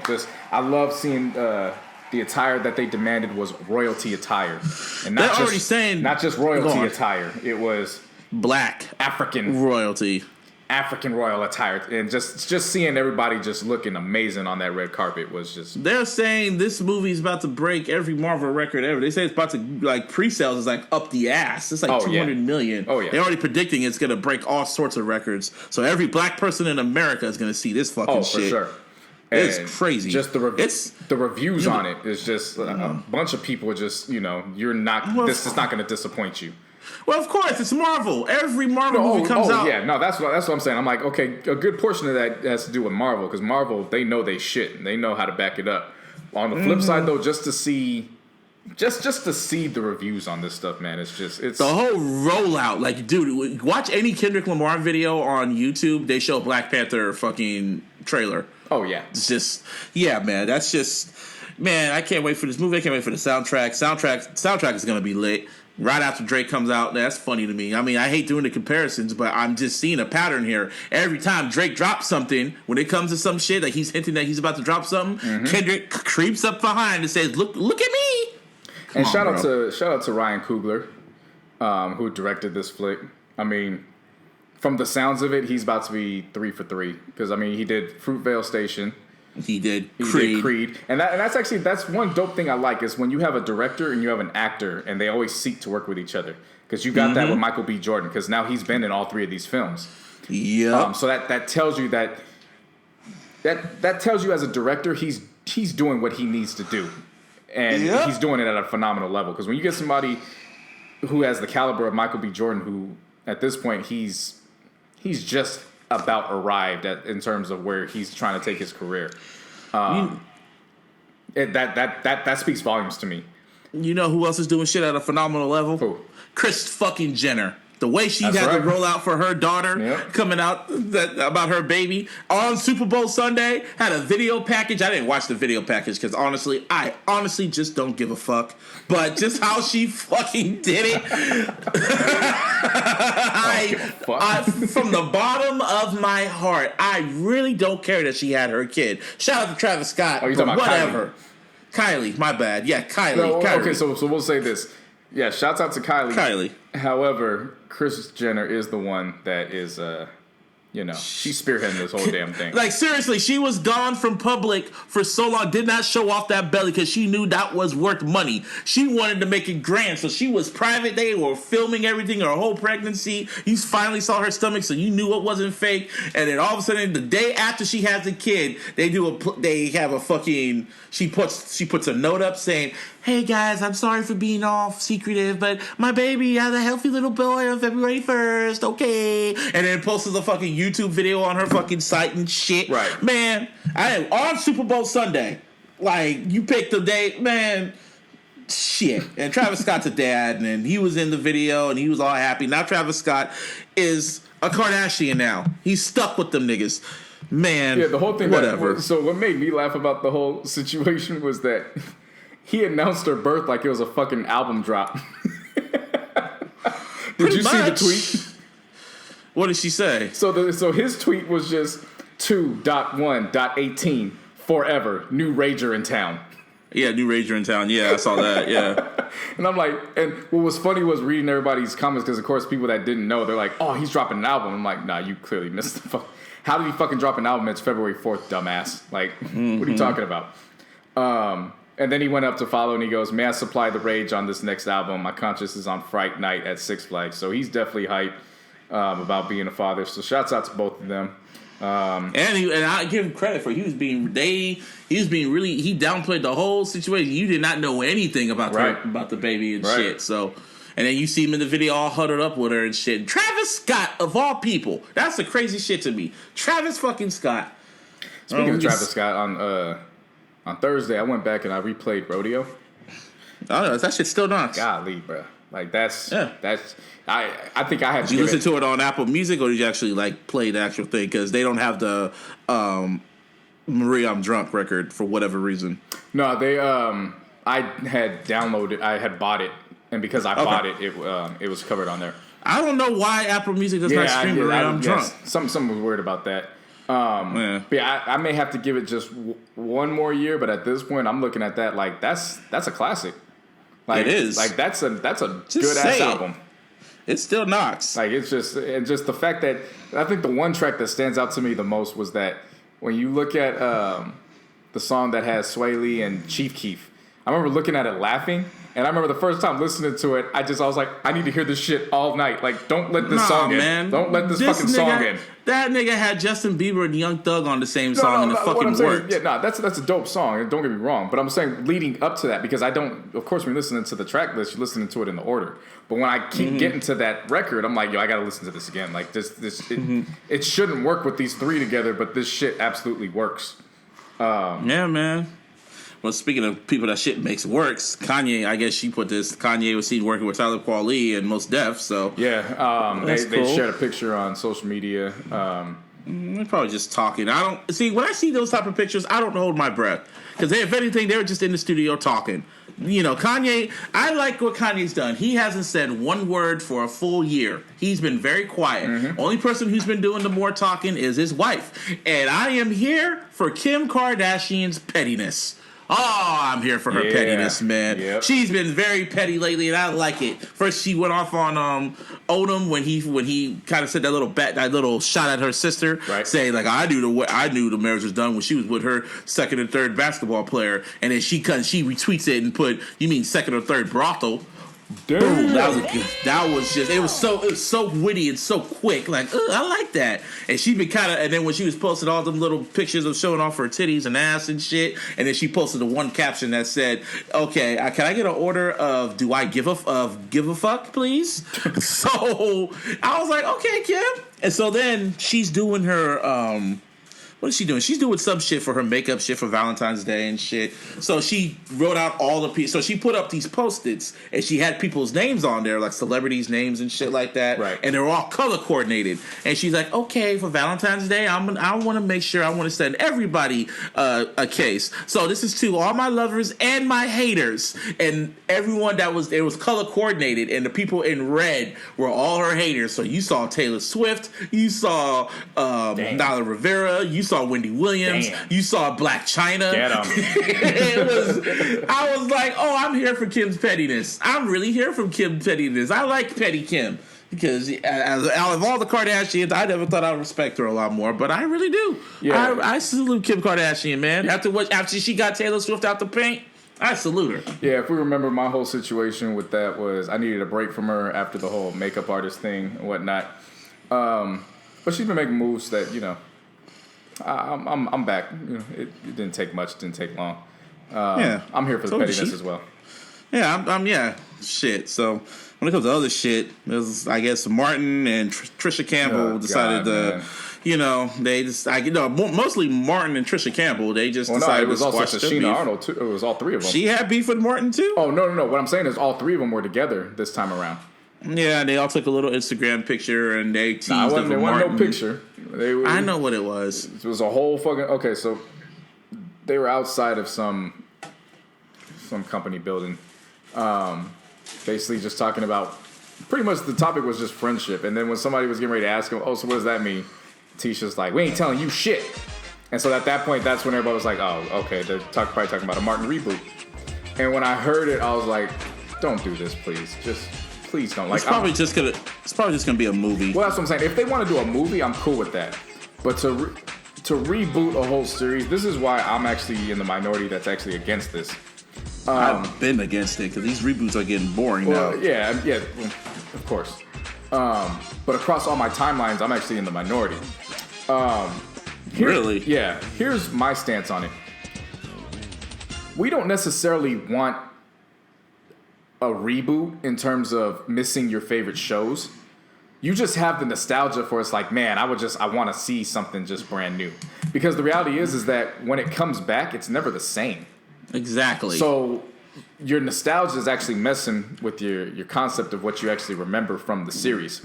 Then at the same time, man, like there's a lot of reboots is a trend now. There's a lot of reboots going on right now on television. And I mean, it's been some of them are working, some of them aren't. Right. And I mean, they did the same thing where they were talking about the Office reboot, and I'm like, for what? Like everybody left. You know what I'm saying? Yeah. Like I mean, I think after the success of Fuller House on Netflix, they tested the waters with all these other reboots and shit, and they're seeing how it's low key working. So right. I mean, I understand business wise, but just from I don't necessarily want to see it. Number one, Tommy's passed away. So you'd have to add a whole nother dynamic to it. Number two, there seems to be a lack of understanding from the fans because as I'm seeing this fan art, it still has them in Detroit. And I'm like, you guys do realize him and Gina moved to L.A. at the end of that series, right? Like, did you guys forget that? I think Martin fans don't like talking about that fifth season. Yeah, I mean, it is what it is. Even you have to agree with that one. And then somebody put a picture of Kevin Hart in it, and I'm like, why the fuck was everything black come out? You got to put Kevin Hart in it. Like, come on, man. Like, because he's the token Negro, in the words of academics. Yeah. But yeah, that's my thoughts on that. I mean, if it's to secure a bag, it's a secure bag. I would rather it be a bag secured for a film. I think that's what I think that they might do. They might do like a little short. They might do like a little movie on Netflix or something. Right. But if it's to bring a full reboot, I'm. Or how about this? Like a mini series reboot. Like it's not a full series. It's just a mini series. Like, it's like 3 to 5 episodes. I could deal with that. Yeah. I could work something with like that. But that. They'd have to get that shit down packed. Because if I don't sense it after the first or second episode, then nah. Well, just wait and see what happens. And when it comes to CDs, this is another game changer, which is going to be the death of the CD. Earlier last week, Best Buy announced that at the end of August, I think it's August or whatever, they're going to discontinue the CDs unless the labels want to pay for them. Right. Because no one's buying CDs no more. Yeah, I want to detail with this about you over the weekend as well. I felt like Best Buy missed a perfect opportunity to be the big conglomerate in terms of the music industry. If you think about it, they got who hasn't been to a fucking Best Buy in a while? You know what I'm saying? Even if it ain't for the music, you still gotta stop by, pick up some rechargeable batteries or some shit. If it ain't Target or Walmart, yeah. And like CDs are now damn near becoming collector's items now, right? So here because everyone's streaming. Yeah. So I had actually just had this conversation with a couple as my Uber passengers right before you and I were talking about this. And we were talking about just how business people relied too much on the way things were done in the past that it ends up being their downfall because they're unwilling to adapt to the new age. Mm-hmm. And what I think happened with Best Buy was they missed a perfect opportunity in the sense of, if you think about it, you got all these stores set up. You got all these, all this merchandise. You can cater that to your listener in the sense of this. All right, so you go and then you have new speakers input into your car. Okay, so now as a part of this, you get 6 months free of our Best Buy app subscription to listen to all the music. You man, don't be giving them ideas, man. You know, like they missed out on a perfect opportunity like that. So when you say discontinuing selling CDs, it sounds like it's taking a hit on them. Yeah, well, if you go into a Best Buy, man, it's like their section's only like, especially in Target too. Right. You go in there, it's short. Like all the genres are all squished together now. Oh yeah. And so when I say that, it's to say this sounds more like, oh man, it looks like they're gonna start closing stores when it's really not the case. Versus it's just a section. Yeah. Versus had they kind of set it up. And they were doing that when it sounds like this is like, oh, okay, well, now they're just focusing more on streaming. You know what I'm saying? It's just the perception versus reality. So, well, it's just a matter of time before CDs are out of whack now, man. They're gonna be with the cassettes. Right. Vinyls are like collector items. That's what CDs are gonna be. I like artists are just gonna be selling them on their websites, like autographed copies and shit. Mm-hmm. So, I mean, when's the last time you played a CD through your CD player, if you still have one? Forever is a mighty long time. Whoa. Fuck me. I told you when it comes to crit, I support. I buy physical and digital. And I buy physical too when it comes to my favorite rappers. Like, I have all of Kendrick shit and the vinyl for Damn. Shout out to Gion. But it's just, I mean, like I said, I don't really, no one has a Walkman on now. No, yeah, for sure. No one has those. No one has CD changers. They have their iPhones and their Beats, and they just hook up and they just play the music through there. Yeah, I mean, like I said, only time if you really want to buy an album, that means you're really a fan at this point. It's all about convenience these day and age. Yeah, speaking of convenient, Snoop Dogg thought it would be convenient. So he said he's going to do a gospel album because he's done a reggae album. He's done a gangsta albums. He's about to do a gospel album, and it's going to have 32 songs. 32. It's called the Bible of Love. I'm sorry, Snoop. I love you, but holy no. No. I ain't gonna listen to all that shit. No. Snoop is bored. Speaking of that, let's get off that subject about that shit. You watch Coach Snoop? Hold on. I'm actually intrigued by this project. Have you watched Coach Snoop? I was not happy with the reggae album only because he was changing his name to Snoop Lion. I'm like, nigga, you might as well just call yourself Snoop. Black ass mind. But Snoop and gospel, you have my attention. I will be paying attention to this project for sure. All 32 songs? Yeah, I mean, because when you think about gospel records, I mean, shit, they already come with. Excuse me, I shouldn't curse speaking about gospel. The thing about gospel records, I mean, they come in flocks. Like, you're not expecting a gospel record to be less than 19, 20 tracks in itself. This is just a double album. So double album. So there's like how many tracks? Like 16 per. I mean he's already dropped 5 of them. I mean, it's going to be on my list to get to the 5 this week. He's already dropped 5 of the records. Everyone on that E40 hype, man. E40's an innovator. Shit. But at least he drops them separately or at the same time and said, pick your... whatever. Did you watch Coach Snoop yet? Not yet, but I'm going to watch it tonight. Yeah, watch Snoop. Everybody go on Netflix and watch Coach Snoop. It's him. It's a docu series where he talks about his youth football program that he coaches. Yep. And I swear to God, when you watch that shit, you will forget that Snoop Dogg the rapper. He's just a coach that really just wants to help the inner city kids. Snoop is by far. He is the single-handedly most marketable person we have within hip hop ever across the board. If you break it down, he's the one that really survived the whole East Coast West Coast shit. Yeah, the most marketable one. Yeah, you just think about the stuff that he's been a part of outside of being in the studio, and whether or not it has longevity, whatever it starts out, it's always successful. I mean, shit, even his relatives, shout out to Sasha Banks, shit, successful. And fucking Martha Stewart shit. He's been in movies, commercials. Shout out to Daz. I mean, everything. The fucking podcast he does. Snoop is just busy. Yeah. I mean, he's by far. And then I don't know how he has time to be on fucking Instagram. That's like the most weirdest shit. He be posting all them damn selfies of him just smoking weed and then just looking at the camera. Smoking weed and cussing out the Steelers. Yeah, and he's just looking at the camera and just posting shit of himself. It's like, damn, Snoop, you have any time? And yeah, he has a lot of time. So right. Yeah, shout out to Snoop. And finally, fucking Dreamville's is starting their little album rollout for their artists. Mm-hmm. And Kaz is dropping his debut album, Affected, coming out the day before Valentine's Day. Motherfuckers are just dropping albums out the ass for no damn reason. Yeah, so we got old boy Cody. There's some confusion because a lot of people thought that Cause and Effect was his debut, but somebody reported that, and he actually retweeted it and he agreed, like bingo. Cause and Effect was actually his demo. But Cole was like, yo, this shit too fire. We got to put this out. So Cause and Effect was the demo. Affected but is they actually put it the on debut. sale. I know. But think that's of it, an album. Think of it like that's an album. I know, but think of that's it. That's an album. Listen to me. Let me speak Don't first. do that. Just think of it as an album that was more so of a compilation to get him signed. The same way that Sylvia Demo was created for Isaiah Rashad. Sylvia Demo wasn't really his debut. It was the Tirade joint.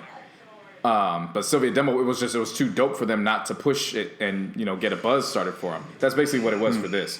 Where Affected is his debut, but he already had an album that dropped to get you introduced and build his buzz, and it did its job. So like you said, Affected is going to drop on the 13th. It's got 14 tracks. Of course, Cole's on one of them. He went and snagged Kendrick's Kendrick. on there. Yep, he went and snagged Kendrick, and then he's got Currency. He's on the opening track. Kendrick's on the opening track. Mm-hmm. So Kendrick about to rip him a new one unless he's on the fucking he's on the hook. Yeah. Pause. And so then what I like is I ain't heard from Currency in a while, so it's actually good to see Currency. He's always popping up on Instagram Live. Always popping up and just smoking weed and chilling and talking. He's always doing something. He's always doing. Yeah. Actually, Kendrick's on the second track. Yeah, I thought he was on whatever. Yeah, so we put some polls out this week. I put a poll during the Super Bowl when the halftime show was going on. And I asked everyone, how did y'all feel about Justin Timberlake's halftime performance? And it was split 50-50. Right down the middle. 50 y'all said it was good. Other ones said it was trash. Well, I guess. Yeah, and then that intern, man. That damn intern was supposed to tweet all throughout the damn game and lead up all through the week, and I don't know what the hell they were doing. And then I'd see one of the damn tweets like, "These wings are fire. I can't wait to live tweet for the Super Bowl at 6:30." And I'm like, you do not fucking know the game. That's like Eastern time. The game started at 3:30. You're here on the same time coast. Like, it's probably time delayed for him. Whatever. But yeah, so he got that poll up, and then the other one that got put up was, are you excited about a possible Martin reboot? Hell no. Yeah. 70% said nope. Well, there it is. And that covered all the polls. We'll get on that intern to get on their job this week for sure. Yep. Other than that, I mean, to close out and go back one more time to finish up with the Super Bowl weekend, it just dawned on me too that I'm also excited to see what happens. Well, not excited. I'm just intrigued to see what happens with the Patriots during this offseason. Because if you remember, both the coordinators accepted head coaching jobs, so they're gone. See, Belichick is literally cutting their nuts off. That's what he's doing right now. So, you do see what he's doing right now. Yeah, so you got the defense coordinator is going to Detroit. offensive coordinator is going to Indy, and then now you got Gronk talking about he's contemplating retirement. See, all this would not have happened if you didn't trade what's his name to the Niners. But hey, thank you, because Brady couldn't get out of his feelings. Too busy kissing his damn kids on some fucking whatever happened to the Johnson shit. Well, since you got a new train of thought, is it still fuck Jed York? Of course, fuck Jed York.